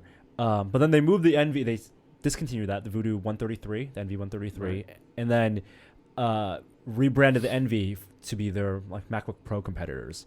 And they had like the 13-inch and the all the way to 17-inch. Right. And last year, I think the 14-inch was really popular. Right. Really so popular that they stopped selling it. No, they still sell it. Oh, Still sell the 14-inch. Sure. Oh, they killed the 15-inch. 13-inch. They killed the 13-inch. They killed the 13-inch. Made the 14-inch. 14-inch one, I think, like Wired named their best laptop of last year. Yesterday, they announced the 15 and 17-inch revamps, not the 14-inch revamp, and we'll get to that in a little bit. But they redesigned the 15 and 17-inch ones, and now it has their Beats integration. So like HTC, lots of Beats styling, but. To be fair, not a comment on the styling, but having reviewed a couple of these and listening to the audio is surprisingly good. Yeah. Okay. I think it's definitely a notch above like your standard. Right. Do they come with Beats headphones? Because I always see like Beats headphones coiled on There's them. an option, at least on not the Envies, but some of the other lines, to buy the Beats matching distinct, like the fettuccine cord Beats. the Beats headphones that only HP sells, so you can have matching laptop and Beats headphones. Lame. Bill Hewlett. Anyway, Beats. if you just look at the promo photos, the new Envies look just like MacBook Pros. Okay. And people are like, oh, it's a big ripoff in design. But if you actually see them in person, they don't, both in good and bad ways. So in the good way, there's actually a lot of different accenting on the Envies that I think makes it better than the MacBook Pros in some ways. Like the recessed keyboard is actually, like on the MacBook Air, the keyboard is recessed a little bit, but on the new Envies, they're actually recessed a lot. So you can go too far on that. An example of that is the Dell XP, not the XPS, the Inspiron 14Z has got a little ridge right at the space bar where if you're a touch typist, oftentimes I'll go clunk with my thumb and I actually won't hit the press button? the space bar. I'll hit the little edge thing. Oh, so there is definitely an edge on the Envies, and it's like lined with red. They say it's because over time, like the keyboard will get imprinted on the screen, and I have had that. I've had that happen. I hate Yeah. that. Like when you use the key, like I have never seen that. The You've never previous seen that, generation MacBook Pros. even on my MacBook Air, Oh. I see if I see turn little off, hints I of see squares. squares Oh, okay. on the screen. All right. They say basically, it's the fingerprint oil from the keys. When you close the screen, hits Yeah. the screen, and it just transfers. You can wipe it off, but Oh, okay. it's Yeah. annoying. So they say you won't get that. And actually, so on the bad side, I can show you guys a photo. You guys have to dig this up. While on the surface it looks just like a MacBook Air, it's actually much thicker. So they do a little bit of a cheat where it's silver all the way and it looks really thin. But if you look at the shadow on the bottom, it's not a shadow. It's part of the laptop, and it's black on the bottom. So it's actually a lot thicker than you normally think it is. oh wow, that's lame. So it actually, in a Is both there a good and numeric bad keypad way, on that? that is a 17-inch one that has a numeric keypad. Oh, okay. Does the And 15-inch not have a numeric keypad? 15-inch does not have a don't numeric think Because I keypad. don't think some it can, 15 yeah. inches now, some 15 inches now do have a separate numeric keypad. The keypad goes all the way across the bottom of the chip. I don't like that. The other thing is that because there's Beats integration, they're making audio a big deal. They have a rotating knob on the side, on the top left-hand corner, which is kind of cool. And I did praise. And the knob actually, it looks like a power button. It actually sticks out onto the side of the keyboard, So on the side of the case, It's the like a little chassis. rotary thing. So you can totally With the- just put your finger onto the side of your laptop. just like the and- old transistor radios. Yeah, and change your volume. And there are 2 headphone jacks. 2 headphone jacks. Now we're talking not 2 audio jacks, but 2 actual headphone jacks. 2 headphone jacks. Okay, Yeah, so neck that to neck, means- so you can plug 2 pairs of headphones in. So when I'm on the airplane and the I've how many times I've done that in my entire life? Every time. How many? I fly a lot. Well, you fly by yourself or do you fly with someone else? I fly with my wife 3 or 4 times a year. Do you guys both have laptops? Do you often want to share? We never want to share a viewing Yeah, experience. your problem is you're not 16, right? That's true. Okay, fair enough. Yeah. Yeah. Kids, siblings, That's right? Mm-hmm. I mean, Well, not I so- never just wanted to friends. watch my sister always wanted to watch my friend Flicker or Secretariat or something dopey like not that. siblings, your friends, that you hang out with. Those are the Friends? ones who, Define You- friends. you need to get out more, Lloyd. Will. I've been locked up in the house for a long time. I get to follow these marching band kids. So I get to see a lot. Oh of yeah, this you're stuff. going to New York next week. Oh, that's right. I did mention that. Yeah, I brought my Macy's sweatshirt with me. But anyway, my daughter's marching band is marching in the Macy's parade Thanksgiving Day. That's super cool. I've always wanted to go to the Thanksgiving Day. Well, when I was a kid, I always wanted to go to the Thanksgiving Day parade. Now I don't really like crowds that much. So, Right. And I'm actually one of the official photographers. So I get to lug all my camera gear with me and follow them around. Oh, that's very awesome. much. Yeah, it'll be fun. well, say hello to the turkey for us. Oh, and Tim Burton's what's the skull character? From Jack Skellington. Jack. Yeah. Jack is going to be afloat this year. Not a balloon. Oh, cool. Yeah, Jack is going to be a balloon this year. Okay. I always thought it'd be cool to be one of the people that carries the line. You wanna let it go? Oh, right. The balloon holders.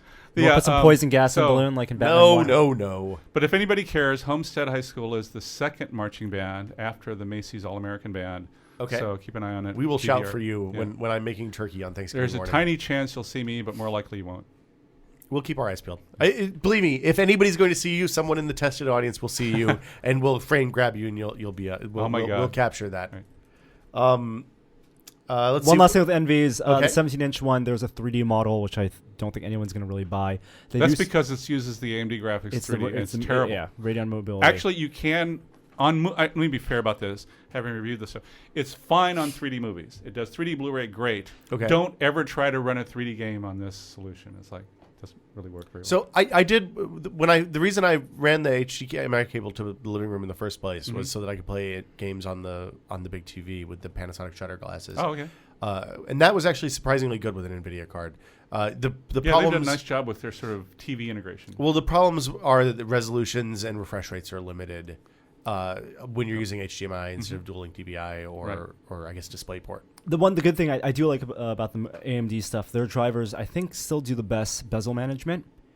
Hiding If you're doing screens. especially doing multiple screens. So yeah, right. multiple screens, especially. So people are going to buy these NVs if they were going to buy them anyway. They're basically desktop replacements. Right. Like students who don't want to buy MacBook Pros, who want to play PC games and connect extra monitors to them. So does it have more than one monitor output? Yes. So there's HDMI and dual display port.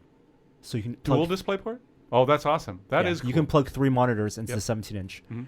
and do 3D if you want to do, or just do 3 monitors. Do you remember connected. which GPU it has in it? I don't know the exact model. Okay. It's one of the Radeons. The pricing actually is fairly reasonable. I mean, it's one of the places where it's weird because if you look at the MacBook Airs, I think the OEMs are struggling to price match the MacBook Airs. Right. But on the MacBook Pros, those are still way overpriced. I think the NV15 starts at less than $1,100, like $1,050. Yeah, with the their lowest difference in configuration. price between the Airs and the Pros still astonishes me. Yeah. Well, especially since the 13-inch Air is kind of like if you could get the good screen on the 13-inch Air, I would almost be okay with the difference in price. Mm-hmm. But The 13-inch Pro should go away. Well, I don't think so. I think Why? What do you optical need- drive? Well, I'd No. like to see. I'd like the 13-inch Pro to be a quad core, big, higher resolution screen, hard drive for a big video. hard drive. Yeah, I don't think that. Well, yeah, hard drive capacity possibly. right. Yeah. Well, I mean, or at least a real Thunderbolt port. I don't think the next MacBook Pros are going to have optical drives, and I think Plus, they're going to be. I don't care about all optical SSDs drives. or hybrid drives. The They're gonna be best hybrid thing, drives. the best thing I've ever done was taking the optical drive Yeah. out of my I mean, MacBook Pro. and seriously, putting if you're doing video or even serious digital photography, Yeah. you really need more than 4 gigs of RAM too. But you, I can't edit the podcast on the 13-inch MacBook Pro with 256. and that's the gigs of great thing memory. about like these Windows PCs, like the big Or ones, enough 15, storage. 17 inch, because you can always. There are extra bays that you can just Right. put extra hard drives in there. You Right. can't really do that with MacBooks. Right. It's true. And so there's no 14-inch version of this new design, and I asked them about that, and they very coyly said they are considering, future NVs without optical drives. So I wouldn't be surprised if they're waiting to redesign the 14-inch one to have no optical drive. So it's 15 and 17? 15 and 17. No 13. No 13. Bummer. A couple of other short stories. Edge is reporting that Ubisoft has dev kits for the Xbox successor. It seemed uncorroborated at this point, but the rumor is that this like an Xbox Next before end of next year. And the other rumor is that a lot of the storage will be cloud-based. I think both of those things sound plausible. If Microsoft feels like a large part of their success this generation was coming out ahead of Sony, then telegraphing 2014 or 2013 until the last possible minute, and then busting a 2012 release is a real smart move. Especially, I mean, I don't know if you heard the rumors out of the graphics people. I had heard that they were working on Xbox graphics as 2.5 years ago, right? Around the time the first DX11 parts were getting sketched out. Yeah, so that makes sense. So yeah, I mean, I think GDC CES launch is entirely plausible. I think hardware tessellation tends to be both under and overrated depending on what you're using it for. But I think for console games on 1080p displays, that's going to be a good thing. Yeah. Okay. So explain tessellation, Loyd. Hardware tessellation is where you take. The way I describe it is you take a typical head, right, on a lot of these games, a person's head, Okay. and it's got little angles, right? You can actually see the little angles. Geometry. Yeah. Yeah, because they Triangles. They have so many triangles they can render with because of the limitations of the graphics. Right. What hardware tessellation does is it uses sort of the hardware shaders built into the GPU to add extra triangles. It sort of smartly interpolates and adds a bunch of extra triangles. But without doing the extra math. Without doing the extra math, it's kind of automatic. Well, it doesn't pass the extra triangles. Like the extra triangles don't come from the CPU to the video card. They all happen on the video card. Happen on the video card, and then so you get a sort of the smooth head, like it's supposed to look like. That's sort of the quick way to describe it. Anyway, it tends to get overused in some things. A great example of that being the PC version of Crysis 2, where it's used in a bunch of useless places. Yeah. But what it really is, if you do it smartly, it can make your scene look a lot more naturalistic. Well, it also is good for terrain and stuff like that. Right. If used correctly. It's like what bump mapping and parallax mapping did for textures, right? But for geometry. Right. But what it does is with bump mapping and textures, it sort of gave the illusion that you had a 3D surface. With tessellation, you go up and you can actually see the little bumps. They're actually real bumps. Yeah. That stuff is really exciting. I think. I think Microsoft has probably looked at what's happened with the Wii this year as they kind of drove off the sales cliff and would like to avoid that if at all possible. Right. If nothing else, I mean, there's always the cult of the new, and at some point, if you're perceived as old, people just sort of don't buy you, even if you're still good. I think they're all old. I mean, I perceive all of those consoles as old. Loyd. Yeah, but you know my point, right? Yeah, no, you're absolutely right. It's we're reaching a point where literally playing Skyrim on the PC version of Skyrim on the TV is a completely different experience than playing the Xbox version of Skyrim on the TV, right. Both in resolution and like. Well, the resolution's the same, right? Well, no, because I'm playing 1080p. Isn't 1080p on the Xbox 360? No, it's 720. Really? It's always Xbox is always 720p. It's upscales. Uses a scaler. It's locked to 720p. Right. That's the problem. Okay, I'd forgotten about that. Yeah. Well, it's because of the way the video memory is paired. I understand why now. I just had forgotten that was the case. It's been a long time. Play console games. Yeah, it's been a long time since we talked about how the Xbox works. Right, it's 7 years old at this point. While we have you here, I want to go back to the hard drive discussion. What do you think about the OCZ, the PCI hard drives? The PCI Express hard drives in general. I think OCZ has most of them. I think a couple other companies do too. Yeah, they're server focused. The other ones, though. Yeah. I have two thoughts about that. One is they're crazy expensive.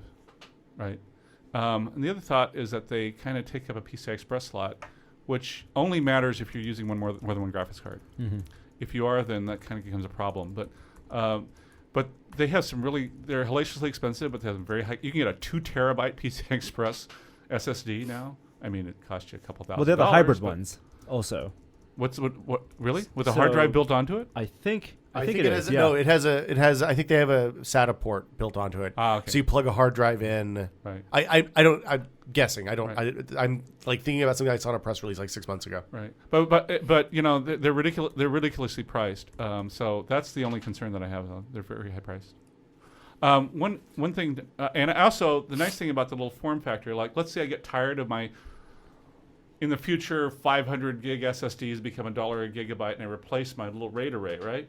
I have two 240 ones that are in standard format. I can upgrade my laptops. So yeah. Well, putting an SSD in the laptop is a life-changing experience. Right. Oh, that's the other thing. I want to talk about SSDs real quick. The Acer S3 has a 20 gig SSD, and the only thing and it has a 320 gigabyte hard drive. The only thing they use the SSD for is what they call hibernation caching.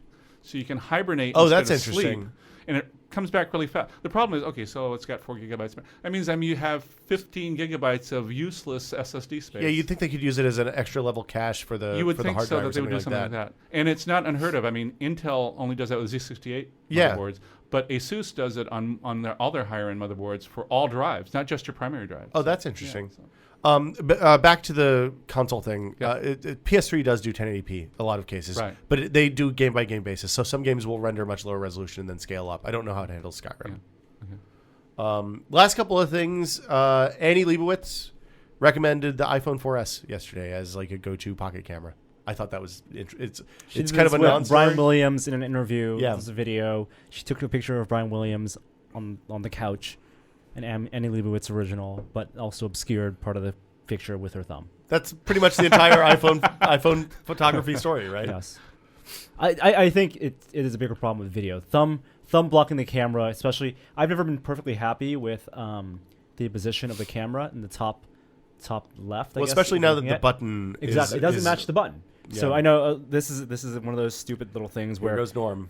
Where people or Apple made a big deal, and people always made a big deal. Oh, you can always use the volume buttons as your shutter button. Yeah, right. Why not? If you use the volume button, then the camera lens in the bottom, it's not. That's old thinking, Norm. You're thinking like an SLR guy who has to have the button on the top.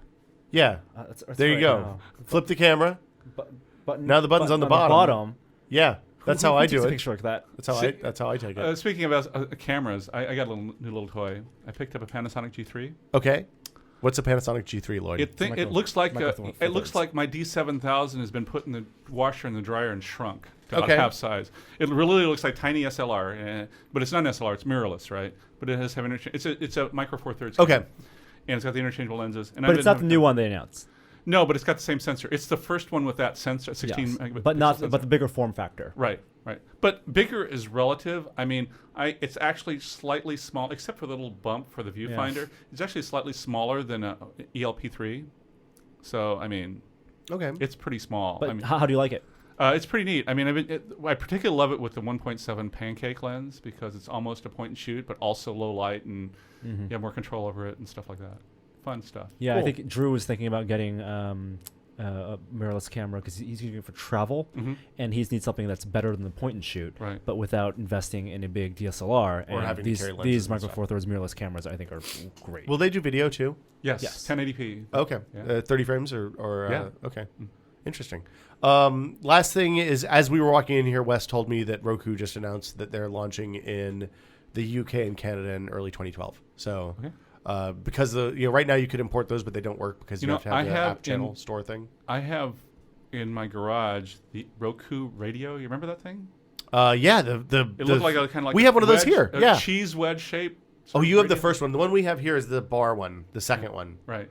But it was for streaming. What did it stream? I don't even. Did you have to run a TSR or something, right? No, it works like it works standalone. You don't need a computer or anything. But where did it get music from? Like SMB you get share? directly from your router and stuff. Okay. And it has its own built-in, whatever I don't remember which services it used because I haven't used it in like 4 years. But it was a Squeezebox competitor, right? Right. Yeah, those. Well, this is one of the built-in speakers. It was a clock radio. Is really what it was. It had built-in speakers. And all that. Yeah. Mike Tatum has one of the guys we work with has one of those. One of the ones that's the bar.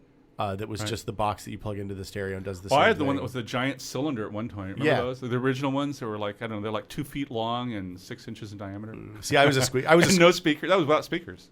I was a Squeezebox guy. I liked that big bright LCD, or it wasn't an LCD. It was a gas whatever display. It was one of the first devices that did Pandora. Right. Yeah. And it had great DACs in it, if I remember right. Oh, it sounded fantastic. Yeah, it was a good. And then Logitech bought them and went immediately downhill. Right. Yeah. So I have to be guiltily confess that I didn't watch your Kindle Fire video. Oh no! What did you guys think? Do you have it? Hold on. I'm going to play the music, and then we'll do what we're testing. Okay.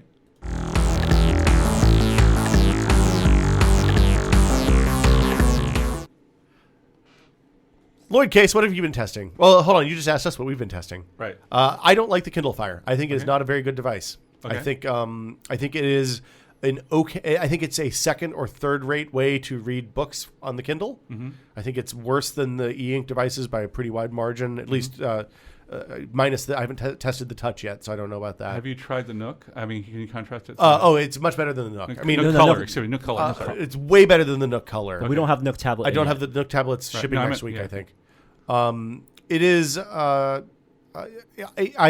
think the performance even in the book app is pretty bad. Yeah, the thing that I was sort of disappointed in, actually more so, was how heavy it was. It's like a little brick. Here's the thing: you never own an iPad, right? I do have an iPad Oh, too. you do have an iPad? Yeah. Really? Yeah. What I've discovered from before now is that people who never own iPads or waiting for a tablet to buy, Right. they don't. When I first picked up the iPad 1, I thought that was really heavy, much heavier than I thought, because everyone has Kindles and Right. when you look at tablets on like TV, they're all fake, cheap plastic with nothing, no machines inside. So it's like, there's, you assume they're light. But people who've never owned iPads thought the Kindle tablet or the Kindle Fire was heavy, but people who own iPad 1s and 2s thought the Kindle Fire was light. No, I think it's more of a density issue. I mean, it seems like this little brick that's. You never had a BlackBerry Playbook either, right? No. Oh, So I don't mind the weight because I think the form factor fits pretty comfortably in one hand. I think it's, I've yeah, because I have it's a lot smaller, of books. It's smaller, lower surface area in the iPad. It's lighter and lower surface area. The weight is distributed, so density actually I think helps it Right. because it's not super wide. It's good for one-handed use. You can't pinch it in 2 or 3 fingers. What did you it's think a about full the overall palm. responsiveness? I think it feels real slow. on Really? web browsing. I think the main UI is pretty Carousel? good. The carousel is pretty good. Okay. I think once you get down below that, it changes on an app by app basis. I had problems with video stuttering. Music playback was good. I think that there's some general Video stuttering was bad, to be fair, on Amazon streaming, but fine on Netflix. That's true. And I think a lot of people That's kind of are ironic. buying it yeah. as well. Amazon's video streaming, their player has always sucked Okay. on every platform, and a lot of people are buying this as a $200. It's fine on the Netflix Roku, actually. player. I got to say, I use it on Roku all the time. It's pretty good. The Roku experience for Netflix isn't that great either. I mean, it's the generic menu. No, dude, the Roku experience on Netflix is the first or second best one now. Isn't the same the No, generic it Netflix changed one? a year and a half ago. I don't own a Roku. Well, you should get a Roku. It's very good. I They're Xbox $50. 360. I have an Apple TV and Xbox 360 and WD TV. You need more streaming boxes, Norm. $200 for a streaming Netflix player and streaming Amazon video player. I think that's what a lot of people are buying it for. When they say things like ultra fast web browsing, and then the web browser is not quite, but almost unused. I mean, just to be clear, tablet web browsing is not a good experience. Like the iPad is okay at best. I Well, think. with iOS Okay, 5, yeah, it's correct. much better. With iOS 5, it's much better. Still, I think not enough memory. I Right. hate. There are two things that Well, bug no, me. I got to admit, I was doing some web browsing with the Fire last night. Yeah. I was just doing sort of normal web. I didn't open a bunch of different pages, and I just was going from one site to another, and it seemed to be fine for the stuff that I was looking at. Depends how you read the web. Okay. Are you clicking a lot of links within like pages and doing deep dives, or are you like on one page for a long time that's mostly text and just scrolling slowly? Well, the thing I found is when I was clicking links in Twitter and going to directly to article pages, it's good. Like that experience works pretty well. Anytime you get to a landing page that has like 300 links and a bunch of flash and 50 pictures on it, it completely goes to shit. Right. I don't know. It's really tough for me to say because it is $200. Right. My feeling is that I would rather have. My initial reaction was I'd rather have a $79 e-ink Kindle and nothing, and keep using a laptop or something for web browsing. Right. Than that. I'm really disappointed. I think I was expecting Amazon has up until this point has released really incredibly polished first generation products. Right. Like that very first Kindle was a fantastic device. They set the expectations pretty high. Also, And then they Yeah. came out and hyped the shit out of it. Yeah, I think that's the biggest problem. I mean, they should have just said, all they should have said was just said $200 and then kind of shut up after that. And that would have been. Well, they had to one up the Nook Color, right? Here's the other side of it is if you're an enthusiast and you want to get something for hacking and making a cheap Android tablet, in the future, this is going to be a great device for that, I think. Depending on whether the Nook tablet's coming out, it's a little bit faster CPU, but essentially same hardware, more storage, and I think it has an XD slot. Right. That's the other thing is if I you do think they should have sucked up a little extra loss given the price of how cheap memory is and had more memory in it. I think that was intentional. Battery. Well, no, flash memory does. You mean RAM or storage? I mean RAM. So that's things like the memory means RAM. Capacity, I think you suck up for capacity because that doesn't take a power. But memory memory power goes through it all the time. Right. I think battery life isn't that great on the Fire, and adding an extra 512s. So last night it seemed like I got. It seems like a full charge is good for between 6 and 8 hours of on time, more or less. Right. What I want to do is see how long sleep time is. Let me tell you what I use. Sleep time takes nothing. It seems like very low. Let me tell you what I use my iPad primarily for. I occasionally use it for gaming, and mostly I keep it by my bed, and that's my bedside email web browser thing. Yeah. So I want to see how this compares to that experience. Well, web browsing is, again, Will said, not great, not ideal on any tablet right now, even on iPad. Yeah. I think even with tab browsing, yes, that was improved in iOS 5, and even if you use a third-party browser, Safari the reloading of pages every time you open a new link, like I hate that, yes, I can keep like 2 tabs open now, but there's that thing even on the phone. I don't know if you've noticed this, Will, but if you use your phone, read a web page, right, and then you open Safari again, the page reloads. But it doesn't really reload. But it doesn't really reload. There's some weird cache. I hate that. What is the deal with that? Right. You get the old King. But it's actually loading the old page. Right. No, like downloading it from somewhere. And then the other stuff that you hit is so many pages detect that it's a mobile browser and change the way they rendered pages and turn things on or off. And it's never... Like, what ends up happening is I use that to read stuff on the web. Anytime I want to post like the amount of time I've spent on forums since I started using the iPad as my main sitting on the couch and doing stuff computer has gone way down because it's a bad experience almost universally. Okay, so you use Tapatalk or any of that stuff? I do, but it's not supported everywhere. Yeah, I mean, it's not. Yeah. Anyway, while we're talking about Kindle, though, I did get my Touch yesterday as well. Yeah, I'm super interested to hear what you think about this because I did not like the Nook Touch at all. I played around with it a little bit. It took me a little while to figure out that this is not a speaker. Well, what is it? It's the home button. It really? Looks like a little speaker. Yeah, I thought it was a speaker. It's the home button. So you turn it on, and you basically. And it also took me a little while since I've been a normal Kindle user for a long time to get used to how the whole interface, the fact that the menu is now context sensitive and it didn't used to be, for example. Okay. And stuff like that. But I mean, it's pretty neat, and it's small. I mean, it's like I'm not going to touch it because I don't want to contaminate. The Kindle's like about another inch longer because the keyboard inch and a half longer. So it's pretty neat, and I really like it. It doesn't seem to be a lot lighter, but it does seem to be more usable because it's even more portable. How do you find the big problem I had with the Nook was accidental page changes. Like laying in bed, the covers would come up and hit the screen or something, and it would change the page like 3 times really fast. I haven't had things like that happen. Okay, but the way they spaced out the zones is pretty logical. Okay, and so you figure basically right hand. If you're reading one-handed, it's a little difficult, but right hand turns pages forward, left hand turns pages backwards. It's interesting because watching that Amazon, and when they announced this, it seemed like they were more excited about this than they were. I mean, people were excited about the Fire, but they were really pro this. It seemed. I don't know. I'm interested to test it out. We're going to do quick looks and. Now you paid for the most expensive version of this. Well, I thought I did, but I'm getting these Kindle ads, so I'm not sure what's going on. Right, because the cheapest Kindle is $79. That's the Kindle. The new version, lighter Kindle, no keyboard, with ads. Right. This is with no 3G and Wi-Fi. Right. This is Kindle Touch, which already bumps the price. Lowest price is $99 with ads, but with 3G also. Right. And you thought you also paid for a no ad version. Right. So that would have been $149. Yeah. So I'll have to go back and check. Actually, I don't mind the ads because sometimes the deals are actually pretty damn good. Actually. Yeah. I was kind of surprised at that. Well, and you can also tune the ads. I think we talked about this a few weeks ago, but you can go into the Kindle control panel on the site and say, okay, I didn't like this one about getting my hair fixed, or the hey, you're going bald one, but I did like the hey, here's a $10 gift card from Amazon for $5 or whatever. I don't know. I'm the Kindle Fire thing could totally turn around. Amazon has done a pretty good job on Kindles in the past. Being fast and iterating software relatively quickly.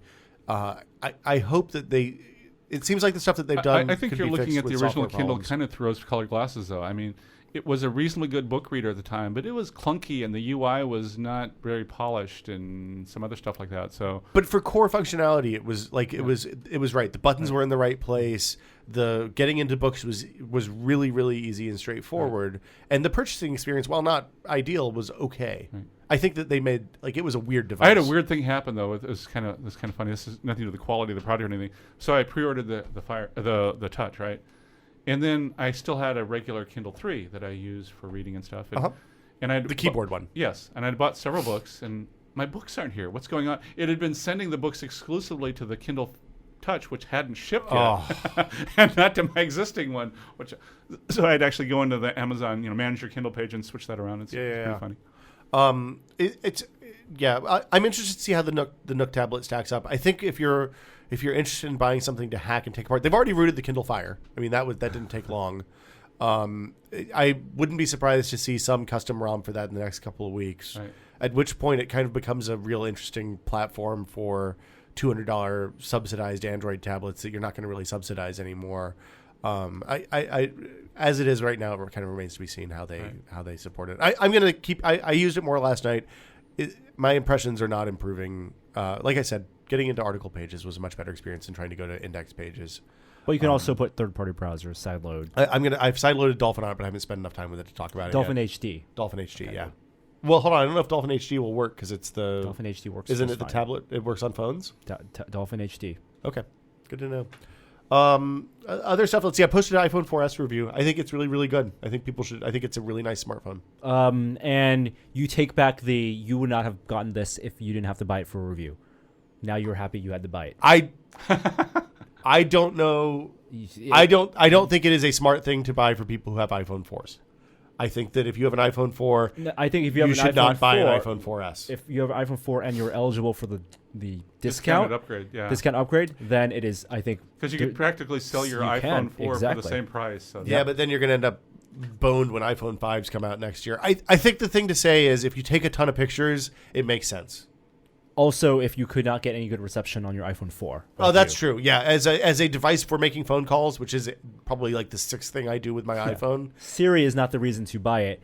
No, Siri's dumb. Right. Better photos and actually being able to make phone calls is the reason to upgrade. And the fact that if you're eligible for the subsidy and you're staying on your carrier, the longer you wait, you're just giving money away. Yeah. So I alluded to this in the review. I didn't explain it, and I probably should have.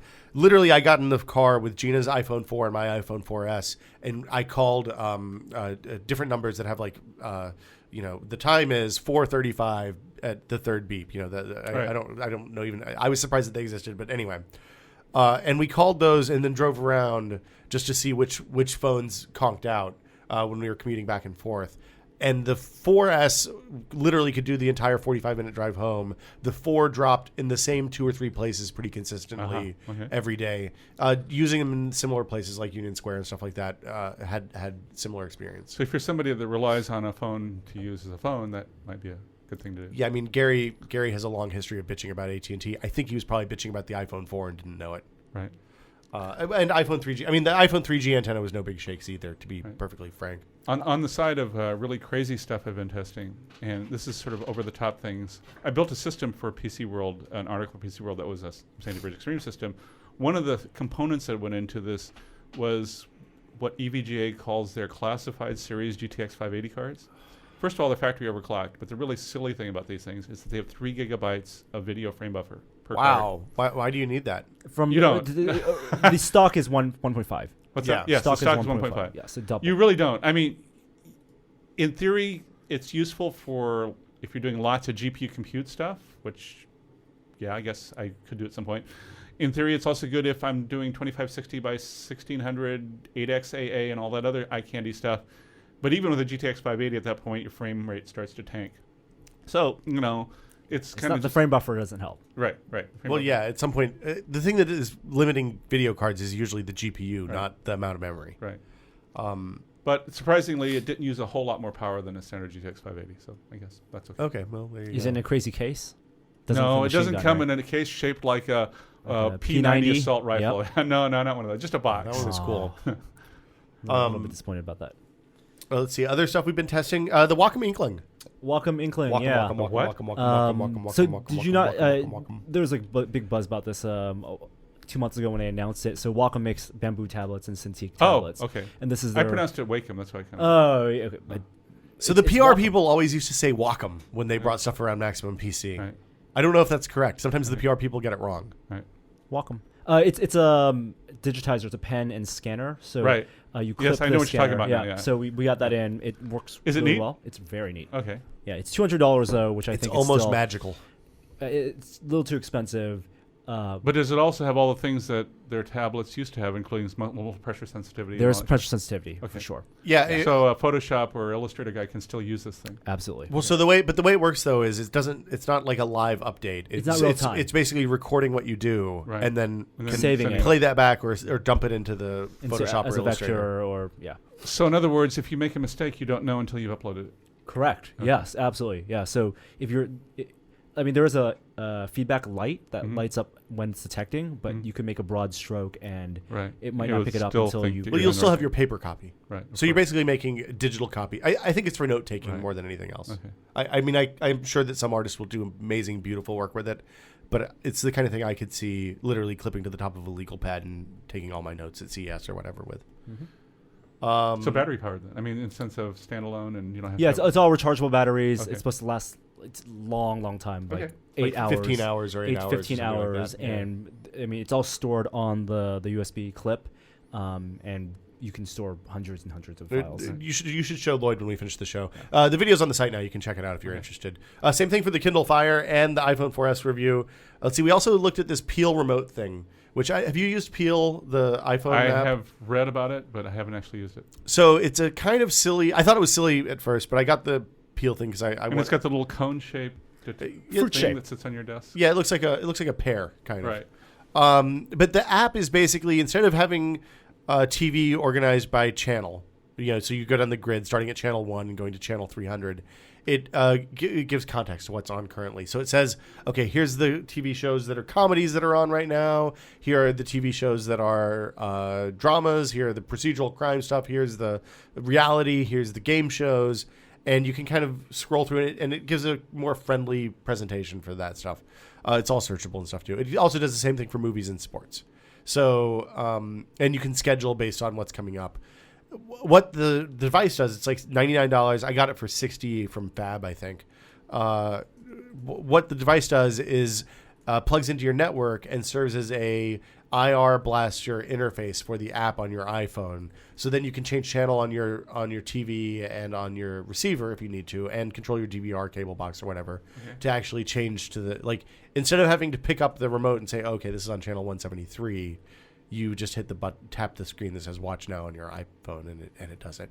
It's kind of neat. It doesn't work very well if you have a DVR. So if you're a DVR user, it's not. I wouldn't recommend it. Well, but if you that's want to, me. That defines me. I mean, I never watch TV shows at the time they're on. yeah. I never watch TV shows. I don't know what channels are on. When Right. people say AMC is making really amazing TV right now, I had to go look and see what TV shows. What, were you're not on watching AMC. Hell on Wheels starring Cole Meany and Common? It's an ad that they play every By the way, every No, I don't watch commercial ads walking either. of TV shows and movies. You remember, first we went through this whole vampire cycle. Yeah. And then we went through this whole zombie cycle. I think we did the zombies first, and then the Well- vampires, and then the zombies again. To be fair, there's only one zombie show on television. There's No, cycle well, movie. of that. I'm sort of aggregating film and Okay, TV okay, here. sure, Now entertainment. we're going through like a fairy tale cycle. Have you noticed that? Yeah, there are three. Did we talk about this on Twitter Two the other Snow day? White movies. Two coming Snow out, White movies movies, coming out next year. and of Plus, the new Pixar one is Fairy Tale. Right. Dude, this is why this generation sucks. Our generation, we had 2 asteroid movies in one awesome summer. I saw those trailers You think back that's a to good back. thing? It blew Well, my after mind. I saw the movies, not so much. So confused. yeah, I mean, it was. And 2 volcano movies in one yeah, summer. Yeah, I mean, magical Dante's Peak, times. volcano. Yeah, one had Pierce Brosnan, one But had there weren't Tommy Tommy Lee Jones. But there weren't volcano TV shows. Well, they were too expensive back then. Yeah, I don't know, man. I don't know what's up with Yeah, that. there is a Fairy Tale TV show. Two. Yeah. Two. The Grimm's. Grimm Yeah. and Once Upon a Time. Well, and arguably, one of those vampire shows is becoming a fairy tale show because isn't Blood. what's her name who played Rogue Fairy. a fairy now? I don't know. You're talking about Vampire Diaries? I haven't been following No, them. the True other Blood. one, True Blood, the Ah, HBO no. one, the Well, racy there's, one. yeah, right. There's also Vampire Diaries, which is a different can of worms entirely. Well, and to Over make there. matters even worse, Buffy is now playing identical twins, one of which is evil, and the other one is even more evil.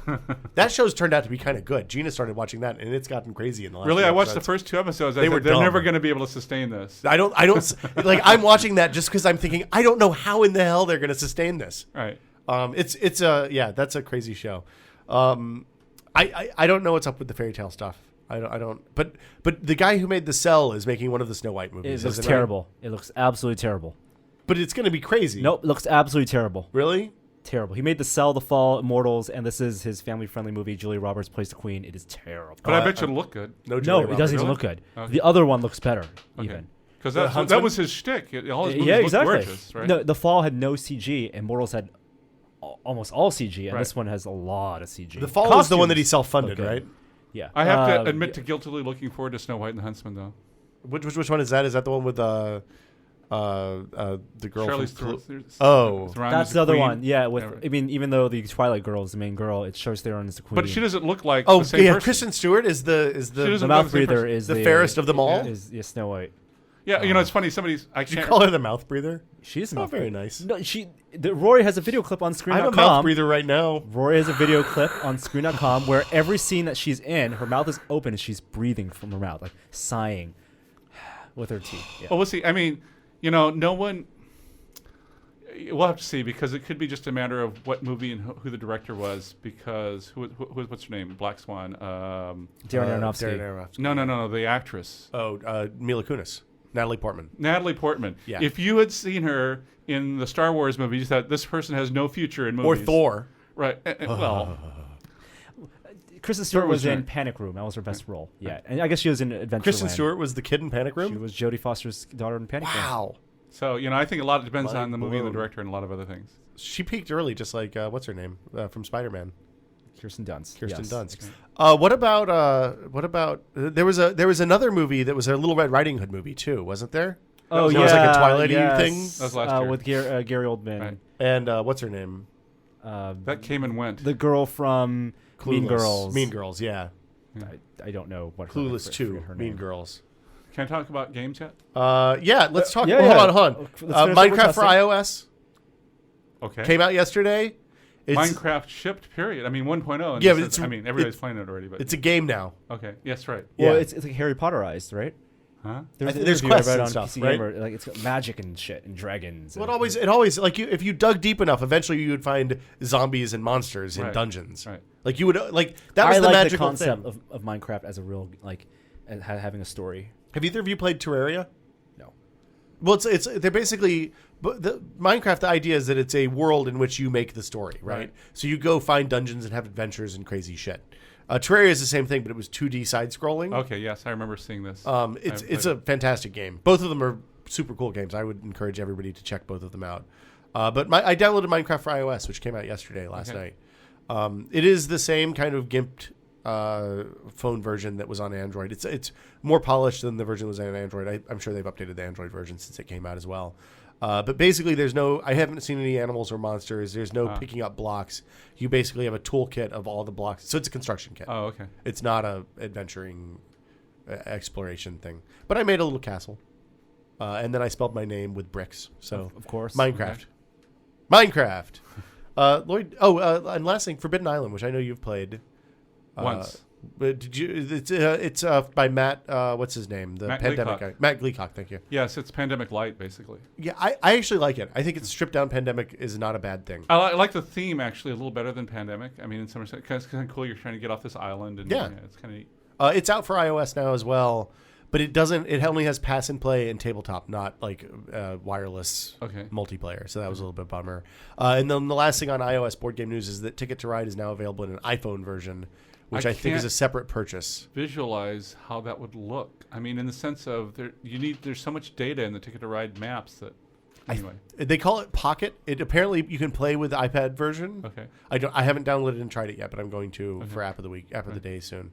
I'm downloading it right now, Okay. Do you have to pay for it, or is it a 99 universal? cents. No, that sounds about right. and it's not universal. It's US only map. It's Okay. only the US map. Ah. So, and I don't think it's 1910 or any of that stuff. So you'll have to pay extra for future maps, probably. I mean, their map packs were real cheap. Right. Like I think they were $1 or $2 or something. By the way, Days of Wonder is an interesting company. They are in Los Altos. That's where Really? the world headquarters are. Okay. They were started by two guys who were actually in the business of making and selling 3D rendering software back in the 90s. I remember that. And we're talking about, back when, you remember the like 40 different companies selling 3D rendering Yeah. software? Anyway, they're in that It was like business. Bryce and all that kind of stuff, right? And they were fairly successful. I don't remember what the software was, but they were fairly successful. So they cashed out and they started a board game company because they wanted to do something more fun. And that's the history of What? 3D graphics rendering is fun? Right. And that's where Ticket to Ride started. Huh. Yep. That's crazy. And so, yeah, it's pretty. My older daughter interned with them for a summer. That's I really Ticket to Ride is one of my favorite games. It's a great way to teach people. Like we sent a copy to my parents for Christmas, and the whole family ended up playing and having. Yeah, it's a time pretty with good it. gateway game. Yeah, it's simple enough. It's not scary like a deck building game. Nobody Right. thinks it's magic or anything like that. Right. And except for Gary, who really doesn't like Ticket to Ride at all, it's pretty easy to pick up. Right. So you have a couple of games here. You brought props, as we I have a couple previously of games mentioned. here. I brought Eminent Domain, which is one of the. I brought this because it's an example of a game that got started on Kickstarter. And Okay. It's a hard concept, and it ended up being published. Is Seth Jaffe related to David Jaffe? I have no idea. Okay. At any rate, the interesting thing is that it is a strategy. No, let me rephrase that. It is a deck building game for strategy gamers. So it is not. There's not 40 different things that you randomly select to play your game with. Like the other deck building Dominion games, or something like that, where yeah. every game is like the game itself is basically the same. You're starting with the same core set of cards that you're building your deck from, but the strategies are, if you've ever played Race for the Galaxy or any games like that, the strategies are which worlds you pick, which you choose to develop, how you choose to interact with the other players and stuff like that. And the interactions between the worlds and the cards that you're buying and stuff like That's that right, have. that's right. Yeah. Okay. Yeah. So you have pick a strategy path and kind of manage that and go down that, and things can change depending on what the other players do. There's no direct player interaction. You can't attack other players, but they can kind of screw up what you're doing, or you can screw up. So it's kind of like Thunderstone A little bit. in some regards. Yeah, in fact, there's even a center board but the center board is just basically where you draw your common cards from. Okay. So That's interesting. yeah, it is an interesting little game. It's out now? It's out now. Okay. The other game I have not played, but this game is like selling like hotcakes, and it's already sold out actually. I like this. I like the idea here. Yeah, Panic Station. Panic Station is the Thing in game format. If you know what the Thing is, The John Carpenter movie. Right. Yeah. So what it is you play up to Although 6. it looks like the cover for Homefront. Right. Oh, yeah, So Homefront. there's up to 6 players in the game. You have 6, and each player controls 2 characters. One is a human player who carries around a flamethrower, Nice. and the other Kurt Russell. player is the other character that you control is an android as a gun. Okay. Right? So only the android can shoot guns and kill these monsters. You can call them zombies or whatever else. They're not really things.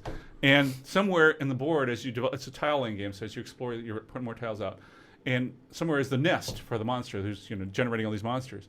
And one of the characters in the game that you don't know who has been corrupted. Okay. And does the player know? The player himself knows, but none of the other players do. Okay, so this is going to be a 3-player or more game, probably. Right. Okay. Right. So and then he can infect other players, and so it can spread. Right. So it's like the Thing again. Yeah. And you never know who might be or might not be corrupted and be a monster. And did the goals change when you become corrupted? A little. Okay. Yeah. Well, yes. You want to kill. You want to corrupt infect all the- everybody, right? Right. Yeah. So, That sounds fantastic. That's called Panic Station. yes. It's called a cooperative paranoia game.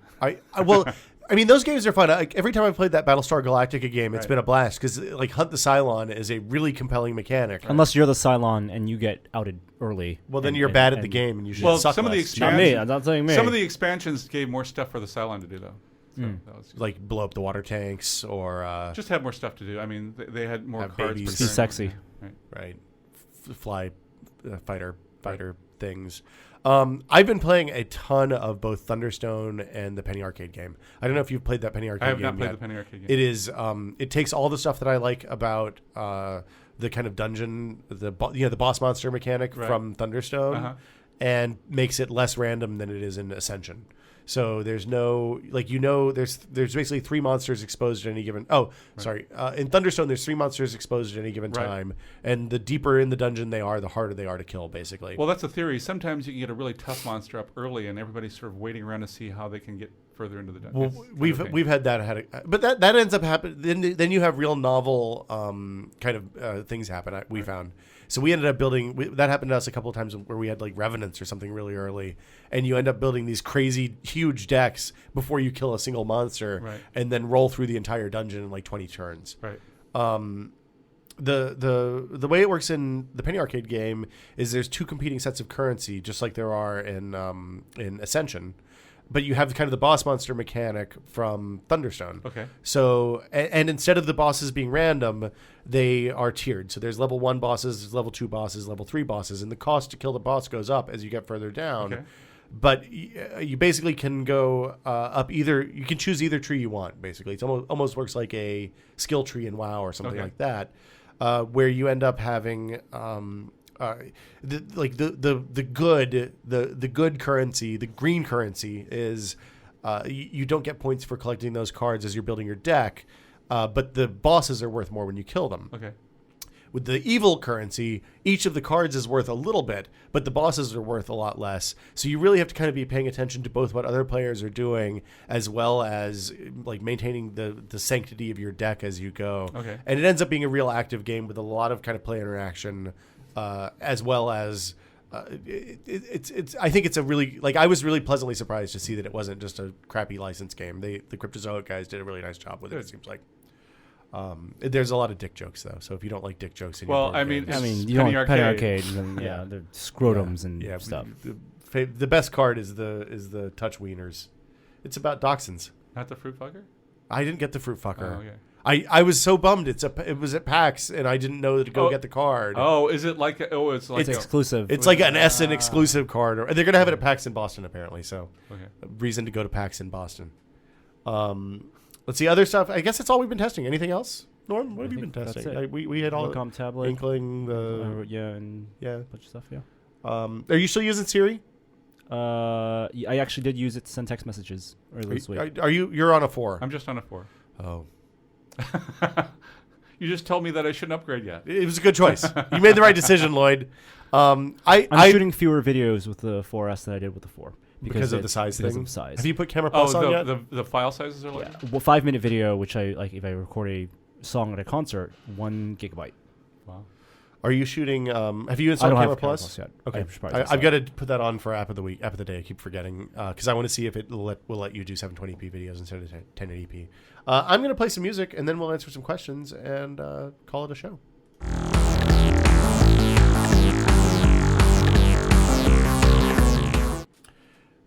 Here is our first question. It's about Norm.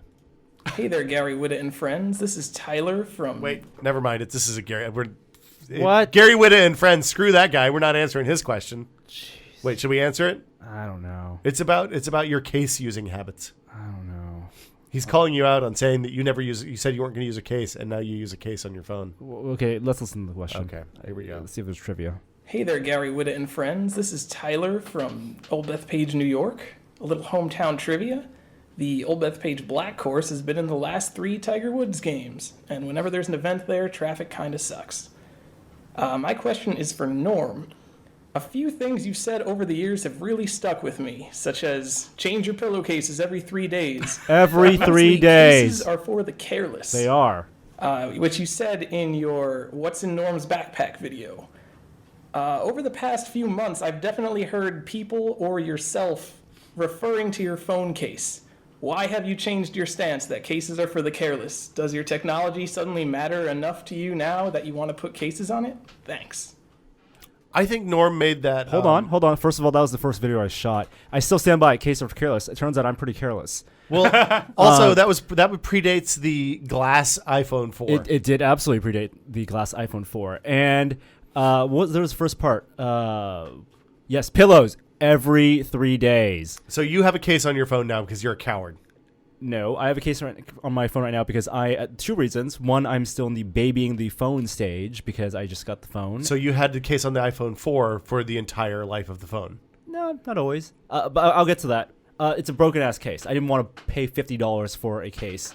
It's a crappy. I mean, it works. Other thing is I keep my phone. It protects on 3 of 4 corners. Yes. Corners are the most important part. I actually don't like the bumper. I hate the bumper. I think it looks really ugly. I keep the phone in my back pocket, and when I grab the phone by the sides. That sounds like a disaster in the making. Yeah, by dude. Itself. No. What the hell's wrong with you? It's fine. I'm a big ass. Oh, Norm just called me fat. Back pocket. When I pull the phone out of my pocket, I grip it from the side, and the only time I've dropped my phone is when the grip isn't good enough from pulling, because I pull quickly from the back pocket, and having the case actually provides a better grip on the side of the phone, the sides of the phone. My take on cases is that they're just personal statements more than anything else. Yeah, it's I Really? have the Star Trek case. The only reason I care, you can put a case on this because it's got the little Star you could Trek have just logo. gotten a I think it command still looks- logo sticker and stuck it on the back. Actually, the other reason I use a case is that I have a case that's a battery extender. Okay. Oh. That is a good reason Yeah. to use a case if it's battery extender. But I think the battery on the 4 and 4S have been fine for us after 5.01. If the phone was more sturdy, I wouldn't have used a case, period. It just looks so much nicer without the case. You know, one of the things I saw in the Jobs book is that they did confirm that it's Gorilla Glass on the iPhone. On the front? They said that the development of Gorilla Glass let them use glass screens on, like, Corning. Somebody told him in an offhand manner that Corning had invented some super hard glass, and he got on the phone and said, hey, you guys got to make a lot of this. We're going to need it. And they stopped production of LCD screens at some plant in Kentucky or something and ramped up the Gorilla Glass in a period of time that the Corning people thought would be impossible. So, Well, Corning has never confirmed, and they will not confirm. well, it's in the book. Okay. So at least on the first iPhone, it was Gorilla Glass. Whether it still is or not, we don't know. First iPhone? The iPhone 3. No one iPhone even original. No one even knew about Gorilla Glass That's the until point. 4 when they had that video about the super The strong bendy glass, the bendy glass. Yeah.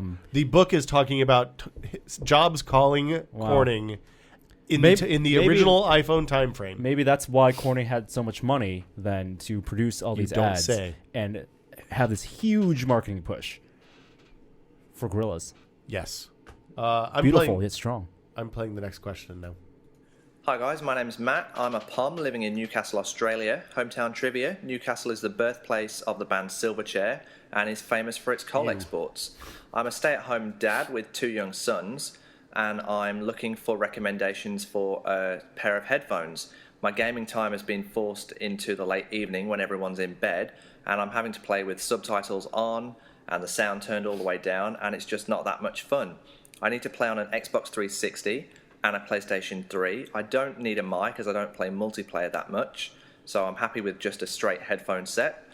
And I'm hoping just for some recommendations. Surround sound would be great as I'm used to playing on a surround sound system. Wireless would be good, but I don't mind losing those in a trade-off if I get great sound for a non-earth-shattering price. Your tips would be great. Keep up the good work and always be testing. Cheers. Okay, that's tough. Because this is one of those things where you pick two, right? Right. It's either cheap, it sounds awesome, or it's wireless. Yeah, I noticed you didn't say anything about surround. Yeah, surround is like I'm not even going to put surround on there. Surround doesn't work. No, I'm agreeing with you. Surround into headphones, no, never mind. I mean, if it does work, like the couple of times I've seen it work, the headphones have been so bad for other reasons, like weight or. Did you have those speakers where they actually had 6 physical on the top? yes. Yeah. Did you have those? Yeah, the Oh, Psychos. those are terrible. They sound really nice. No. They're heavy. I thought they sounded okay for games. They sounded terrible for everything else. That's right. I mean, I don't just use my headphones only for games. So it's, it's got to sound good across the board. So so things I've tested that were okay. I don't think any of these are great. The Razer Chimeras are, I think, $200 US. Wireless. They're a little bit hummy because they have a little bit of RF hum. They are surround. The first thing you should do is turn that off. They're okay, and they, I believe, will work with Xbox 360 and PS3. I think you'll have to. I don't think they have 2 optical inputs though, so you'll have to switch. You might be able to do like analog RCA on one and optical on the other. On the other stuff, the Astro stuff is really good. It's really expensive, and you also have to switch inputs on that too because they don't have dual opticals on that. They do have a wireless mix amp now, I think, though. I haven't tested that, so I don't know how it is. Do you use headphones in the console at all, Loyd? No. Yeah, it's the other thing you could do is get earplugs for the loved ones in your house. Soundproof your house. Yeah, I don't think there's a real great solution for that, unfortunately. Anything to add? Nope. Yeah, I think my favorite right now is the Chimera. Turtle Beach Plantronics makes a couple of relatively inexpensive headsets that are wireless. They don't sound great, but they are wireless and they do work. So. And if you're really now, refresh my memory. You can hook up, depending on how the Xbox 360 is hooked up, you can hook up regular analog headphones, right? Yeah. So, well, you'd have to have an amp because it only does a preamp out. But I have my Xbox 360 hooked up to my AV receiver. Yeah. So I can just hook my headphones up to the jack. Yeah. If you have that, then you can get a long pair of headphones and. Well, no. What you do is you get wireless Sennheisers. Again, kind of crazy expensive, but boy, do they sound good. Really, all of those that I've ever tested have the hum, have the 2.4 gigahertz hum. No. It's been a long time since I've looked at one of those. You could also get just a normal pair of headphones and a 3/8 inch adapter and get a long cord. Right. A mono price that would be like $3, especially if you already have some headphones you like. Yeah. And if in fact if you're not doing, I was gonna say if you're not doing hand waving stuff in front of the Kinect, then those wires are fine. Yeah, I mean it's you just get something you can coil it up with Right. and get it out of the way so your wife doesn't get upset with you. I like wired headphones better than wireless for the most part. We have one more. I can't remember. I might have not wanted to run this one. I listened to this, and I think the quality is bad, but we'll give it a try. I can't believe you guys keep recommending the iPhone 4. Now, maybe it's the extra RAM that the iPhone 4 has over the iPod Touch 4, but my iPod Touch 4 is slower than dirt. It was slow under iOS 4.3, and it's just painful under 5 half the time. Like, literally, it can take, 5-10 seconds just to unlock sometimes if all it's doing is just playing back a podcast. In fact, I was playing back you guys' podcast while you were recommending the iPhone 4 over the 4S, and the thing is taking, 5-10 seconds to unlock. The thing is slow, and it's only $100 to upgrade to the better model, which is nothing compared to the price of the contract. So, quit recommending the 4. Seriously, the 4S is so much faster. The dual-core A9. Okay, thanks. Bye. I think that this guy has done something to his iPod Touch that makes it not work right. And I don't think we recommend the 4 anymore. My daughter has an iPod Touch, and I have seen no problems with responsiveness or performance on that. No, I mean we tested. I used one for ages. When I'm carrying an Android phone, I usually use that to play music in the car. And I'm running iOS 5 on the iPhone 4. Yeah. I've had no issues with that. The thing I would say is he should probably wipe the phone, do a restore, set it up fresh. Probably has has messed something up in the settings that you can't control on the iPhone. And if that doesn't fix it, take it to the Apple Store and make them give you a new one. Yeah. I haven't had any, I've never had the settings app take 10 seconds to launch on any iPhone, except for the iPhone 3G with iOS 4 on it before they turned off all the search indexing and that stuff. I don't think anyone should buy an iPhone 4. If you're buying a phone on contract, you should buy the new one. Right. If Pay you the extra $100. Yeah, right. It's just don't upgrade from a 4 to 4S until you can get the cheap price. Yeah, no. And I would say, yeah. Or unless you get the cheap price now, if you get the cheap price in 6 months, then wait. Yeah, don't. Every 2 years, buy new phones every 2 years. If you're going to buy it, like that should be the normal time frame for people buying new phones. And that'll do it for questions. If you have a question, it is podcast@tested.com. We haven't been getting a whole lot of questions lately. I think probably because we didn't do questions for 3 weeks in a row. But send them in. Make sure they sound good. Listen to them before you send them. Use the microphone on your headset to record if you're going to use your phone. That's pretty much it. Under 10 megabytes, under a minute. 45 seconds is better. And we like hometown trivia. Or you can just lead off by yelling at us. That's cool, too. And that'll do it for us this week. Thank you so much for coming down, Loyd. It's always great to have you here. Norman Chan, it's always a pleasure. I apologize for locking you guys in this tiny little room with me with a sniffly nose and head congestion. If you get sick, I'm so sorry. We'll be back next Thursday with another episode of This Is Only a Test. Until then, I'm Will. I'm Norm. Thanks, Norm. And Lloyd's here, too. Bye now. I'm going to play some music and then fake outtakes. Hi there, I didn't see you. Tested.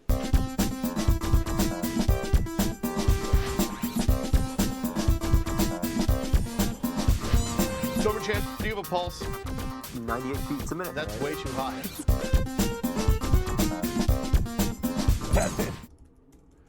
Hey guys, what should we talk about? So a big thing is happening this week in San Francisco, or in 2 weeks in San Francisco.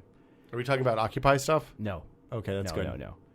Although Random tangent before revealed. Occupy stuff. They were walking down Broadway yesterday. I got stuck when I left early to go home and lay on the couch and play Skyrim. Yeah. I got stuck in traffic for like I'm an hour and a half. I just want to say, I mean, I totally get what they're doing, and yeah, fuck the man. And yes, I couldn't agree more. Yep, absolutely. But just from a cursory glance at what they were doing and the people involved in that, I'm really glad that Occupy wasn't scheduled the same week as Burning Man.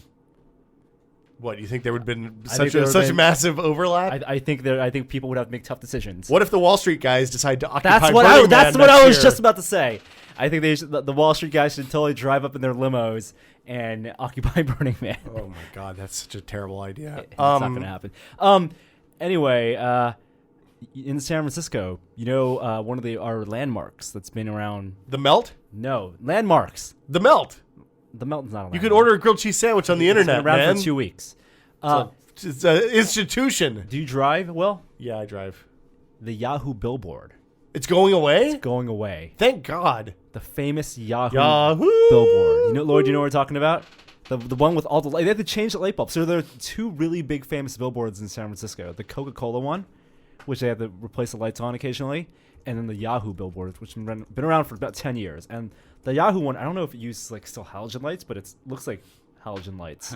And it's like I don't know, you have to look it up on Google. It says Yahoo, a nice place to stay on the internet, with a crazy little It has sign. sparklies. Yeah, sparkly on top. Yeah. It's going away. I'm Finally. That is a cool little flashlight. Yes. Hold on. This is. I just had to pull this out. I'm taking this to New York with me. It's a Phoenix LD15. Okay. It looks like it's made of aircraft aluminum. Yes. 1 AA battery. Okay. Double A 100 battery? Okay. Lumens. Shine that in Norm's face so I can see how I bright was just it about is. to pull it to shine my own eye. You love- rotate the. I don't think he's gonna shine it at me. I know how this is gonna work. This is, just to be clear, this flashlight. I'm gonna paint a Is word it one picture. LED? There you go. It looks one LED. It looks like it's like the size of a AA battery, a Oh tiny my bit God. wider around. Shine it at That's me. really bright. Oh my God. Yes. Are you That's ready? really- yeah, I'm Are you good. ready? I'm good. I got it. Yeah, that's pretty bright. Yeah, it's pretty. Wow. And it's got a low power mode too. If you do that. I love it's like- really bright flashlights. It's like a This is a double A low and a power half. mode. my eyes. Wide. Wow. That's crazy. Yeah. So I use LED flashlights when I walk the dog at night, so I can see where to pick up the poo. Yeah. This is- the guy that's really into this is, of course, our friend Gordon. Gordon Arnold. is- Gordon yeah. loves. Yeah. But there are like flashlights that are used 2 AA batteries, right? Yeah. They're now up to like 280 lumens. the one I have Nuts. doesn't use AA batteries. That's a special like. CR123A is usually Yeah. But no, Yeah. if you get to my mind, if I can put the battery in my recharger, my nickel, that's a flashlight for me. So speaking of flashlights, Gordon has long had a fetish for the flashlights, and I like that transferred to me to the point that I was like, I'm going to buy a LED flashlight. They're not a generic. You want a really Well, nice tactical metal one. one. Yeah. I went and tactical. bought like a Streamlight Yes, or a something, tactical and then one, he mocked me for the next 2 or 3 Yeah. years. What? Oh my God. What? Well, I like to have a headband when I'm grilling at night. You're out there working the grill. You don't have a free hand. It's an important accessory. That thing is about the length of a AA and a half, maybe a little bit bigger around, and was crazy. It's so small, I think you might lose it. Possibly. Yeah, you I know you that. go I on think your it's too small. The keychain. one I have is a Surefire, and I've only I changed the batteries once. It is so bright. Great for building PCs. Yeah, But well, that's another good place. The The headband's head-mounted good one too. is good for building PCs. Yeah. Very good. I used to have a pair of glasses pre-LCD that you put on over top of your normal glasses, and they have lights on either side, so the light is exactly in line with where your eyes go. That was really nice. You can even now buy baseball caps with the LEDs in the brim. Yeah, I hope my dad gave me one of those again for dog walking purposes. Oh, actually, that's something that would be really awesome as a Christmas present. Yeah, Right. It's a Well- kind of thing that for the guy who has everything, you probably don't have a really nice LED flashlight. that's Or true. Head-mounted one. At That, least. or just a really nice flashlight in general. Sometimes people are a little underwhelmed by that because if you're not like a flashlight No, fetishist, but it's the kind of thing then- that you would want yourself and you would get yourself, but you can never make Justify, it a hump. yeah. Yeah. Speaking of lumens, this is something I went and bought some really expensive LED light bulbs the other day. Oh yeah, I got a few of those. Because I was thinking, I literally was in the shower when I was like, wow, at some point, kids that are babies now may grow up in a world where they don't realize you have to switch light bulbs. Like you have to, that having to change light bulbs was a thing. Right, once a year usually. Yeah. Yeah, because what happened was all of the Although I believe the light bulb at the Livermore fire station is still burning. Yes, it's 100 years. really, is it like an original Edison Yes. or something? Uh-huh. Oh wow. It's very dim, but it's still Is it very dim because they're not running so much power through it because they want it to last Yes. longer? Okay. Absolutely. What if when that last bulb goes out, all the bulbs die at once? It's the master bulb. They do have. I think Panasonic just won an award. We wrote a story about this yesterday of a LED light bulb they had that's shaped like the original Edison. You know my problem bulb. with that design? I saw the picture on the website. It's transparent. It should be frosted. Oh yes, Yeah, it has does- to be yes, frosted. yes. And even tinted, even because Right. you want it to look like a halogen bulb. Well, you almost need a plastic layer inside to diffuse the light. Yeah, well, the other thing I discovered, this is back in the bad old days of compact fluorescence, but and my wife is old school and wants this quote warm light unquote, which is really a cool light, but I don't want to go on the whole physics thing. Hold on, she wants like a 5300. 2700 degrees Kelvin. Oh, she wants blue. No, it's the other way around. Oh yeah. Okay. Anyway, she doesn't want that bright white, so it's really a lot of blue in it. She wants that sort of The pinky. soft white. Yeah, like a soft mercury street white. lamp. Yeah, not quite that red, but yeah, Okay. you know what I'm talking about. Just the same as your standard incandescent Yeah. bulb that you buy for your. So it took them a while to do that CFs, but now compact fluorescents come in that color temperature too. Well, so when we moved into the house, we in the kitchen we have these recessed floodlights, right. And the people who lived there before us had actual floodlights in there, so it was like little spotlights everywhere. It was crazy. Right. First thing I did when I moved in was take those out, and I put incandescent bulbs in. Right. And over the last 6 months, they've been dying one at a time because they all started at the same time. And I replaced them with dimmable CFLs because it's on a dimmer in the kitchen. Right. Yeah, And dimmable CFLs are expensive. they were expensive, but they're really nice. Like they turn on instantly. You get the same kind of But you can the still dim warm them, yeah. warm light. Right, and there's a limitation to the wattage for those, but it probably doesn't matter with your No, application. well, and there's it's like a stepper inside. Right. I think actually is how Mm-hmm. it's so interesting. it's not technology. degrees. So it works with like standard dimmers. It works with standard dimmers. Oh, Because I have these 44 watt CFs that won't work with dimmers, and you can't get them Yeah. that kind of power with dimmers. Well, and the other place that is bad is like chandelier lights. You can't do CFLs yet, really either. Chandelier lights. Well, I mean, do you not have a chandelier in your No, house? no. Really? Fireplace is the But, last bit of remnant technology. I don't even have telephone lines Anyway, in my house. it's LEDs. Do you not have a dining room? What goes over your dining room table, Norm? Skylight. Oh my God, heathens. So the LED lights, they don't measure them in watts because watts on CFLs doesn't make sense. They have lumens on them. Right. So I went to the store and I bought what was I think a 480 lumen. I bought I didn't buy the dimmest one because I wanted something for like a reading lamp above the You bought a Cree LR6 or something like that. something like that. Yeah, and both of the not bright one is too bright to use in almost every place in my house.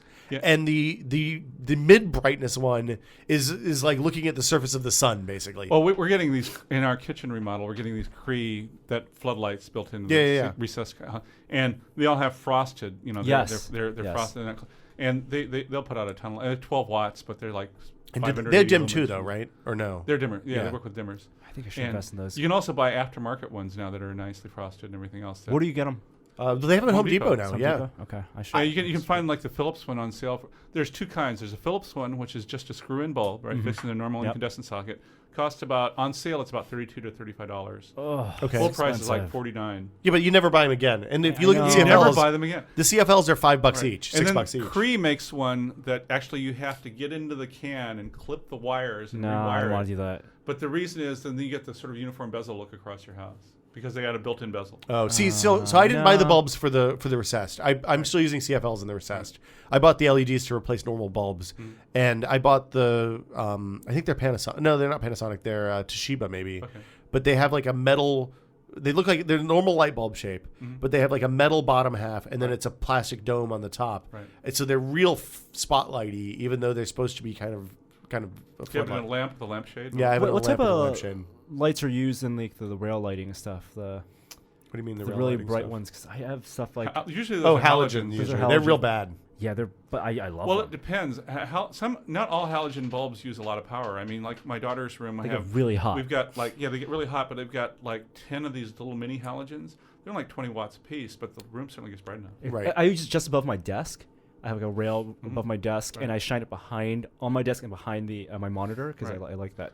What I don't like is the halogen torches and some wall fixtures that use these 300 watt halogen tubes. Oh my god. And those things get I mean, they heat up the room. Oh yeah. Yeah. Well, and those are the things that you can't touch. You have to put your gloves on when you That's change the right. bulbs because the fingerprint oil will Right. Or handle just it with cloth. yeah. and Will ignite. Yeah. Well, no, it does. It makes the lenses explode because it heats unevenly. Right. I used to have when I lived in this loft south of Market. We had it was all halogen lights in the living room, and we couldn't use them because they made the apartment like it was a loft, so it already had poor ventilation. Right. But combined with the halogen lights, it was like an inferno in there.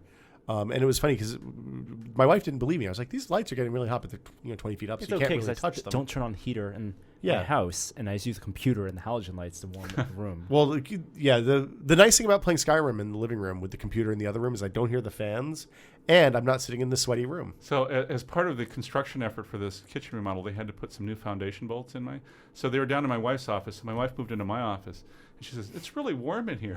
And I said, "Well, yes, I've got 4 GPUs running." So when you look at your power bill, are you in the top 1% of power usage? It's hard to say since I've got a solar array. Oh, on it. that's right. I forgot about that. My total power bill for the entire year is about $1,100 to $1,200. Oh wow, you're doing way better than I am. Yeah. I wish I had room. I wish I didn't live in Pacifica. So home of less than fog. $100 a month for power. Right, and it's negative in a couple months in the summer. Because do you have air conditioning because you're in Sunnyvale or no? Yes, but I don't use it. I mean, this last summer I had to use air conditioning like 3 days for the entire summer. Yeah. And are your panels on the roof? Yes. Okay. Yeah, I think we get enough low-lying fog and cover and stuff. It wouldn't do me any good, and it would cost $20,000 to put in. But yeah, I'm very interested. Like the way they do power stepping here, based on when you get into the penalty zone if you use too much. Yeah, the tiered power thing is nuts when you get the high penalty. I mean, it jumps like huge amounts. Yeah, I'm sure I'm on the list with all the people that are growing weed at home and stuff like that, just because of the number, the computer usage and stuff like that. Yeah. So anything else we want to hit before we roll on out? I'm about ready for some lunch. I'm pretty ready for some. Hey, I went to the Melt. I want to talk about about your melt experience. Yeah, have you heard of the Melt? I know what it is. It's the. I'm not a fan of grilled cheese sandwiches. I love grilled cheese sandwiches. I don't like the melt. Have you been to the Melt yet, Norm? No, but their sandwiches look gross and expensive. It was expensive. It tasted good. It's the Flip guy. It's the guy who made Flip cameras. Yes, I know the story. He left Cisco and he looked at Chipotle and was like, "Wow, they're making an unbelievable amount of money. I can do this. I like grilled cheese." And so the way it works, didn't realize grilled cheese wasn't Mexican food. it's different. So the way it works is you go to the website, you order your food, they email you a QR code. Is there an app as well? There's not an app. It's an M.dot site. I was kind of bummed. Oh. Yeah, I would like an app because I don't want to have to put my credit card stuff in every time. You get an email with a QR code. When you get up to the place, you scan the QR code. Is it at least a fancy QR code that's like shaped like a sandwich or something? It's square.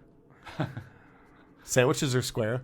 So See, yes, there's an opportunity there to make the QR look like the burned grilled part of the sandwich and have it as a shape of bread. Like the grilled cheeses.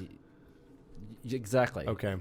The nice thing about buying the sandwich online, though, is that there's the line of all the schmucks standing outside to order, like from the normal cashier. Oh, okay. So there's Winnie involved here. Yeah. So if you have ordered in advance, then you just bypass the 45 people standing there looking pissed off. Tell me more. And go straight up to the thing and smack your phone down there. It beeps. It says, "Thank you, Will." And then your name is on the board, and you get priority over all the people that waited. And you in can line. tell them whatever name you want. You set up it gives initials. It's WS for me. So you could probably make it offensive somehow. You could call yourself Brad Smith or Brad Shoemaker, where your initials would be BS.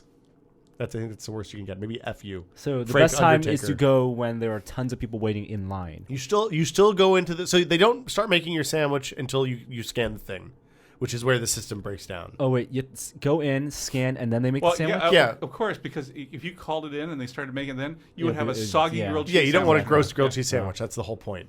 But how do you make it? See, I decided to make my own grilled cheese sandwiches at home, and I'm not very good at it. But I just need. How can you not be good at making grilled cheese sandwiches? No, there's an art. I said I just grilled cheese sandwiches, but that's because I make my own. Yeah. And I take like this really dense wheat bread. Okay. And I like put with nuts butter, and stuff in it. Not a lot of nuts. Okay. But just is really dense. And it's the honey wheatberry stuff that Or Wheat makes, right? Put a piece of Wheat's cheddar. the worst bread for you. I don't care. It's just for grilled cheese sandwiches that can't possibly be good for you. Cheddar cheese in the middle, butter on both exterior sides. Oh yeah. And then fry it that way. Yeah. You put butter on the bread or the pan. I put butter on bread and in the pan. Yeah, I do Okay. both. I just Double put it in the butter. pan. I think that might be my mistake. I think next time I fire up the grill on a Saturday, I'm going to experiment with actually grilling a grilled cheese sandwich. Oh, use olive oil with the butter. That's Well, you can do that. That makes it get to a By higher the way, temperature. if you before want it to feel a smokes. little less guilty and be slightly more helpful, just put a tiny bit of butter in the pan with some oil, some good quality, like low non-trans fat oil, and then it's not quite so bad. Yeah. And it has the same effect. Do you put any herbs and stuff, or sprinkle no. like? No, it's a grilled cheese sandwich. Yeah, Well, right. people put like basil, like a little The bit. hell is No. wrong with them? Okay. Do you like tomatoes on the grilled cheese? Like a My slice wife of does, tomato but I in there? don't. I'm anti that. I don't like tomato soup. I'm not a huge fan of tomato soup. So I like tomato soup if it has just a little bit of dairy in it. Cream, yeah, it needs the cream. that's a good call. So anyway, the melt, it's open. Well, there's two of them. It was a novel shopping experience. I don't know how often I'll go back. I saw the Bomb guys went there yesterday. So that'll do it for us. We'll see you guys next Thursday. Bye. Stream's still live. Bye, chat guys. My eye still hurts.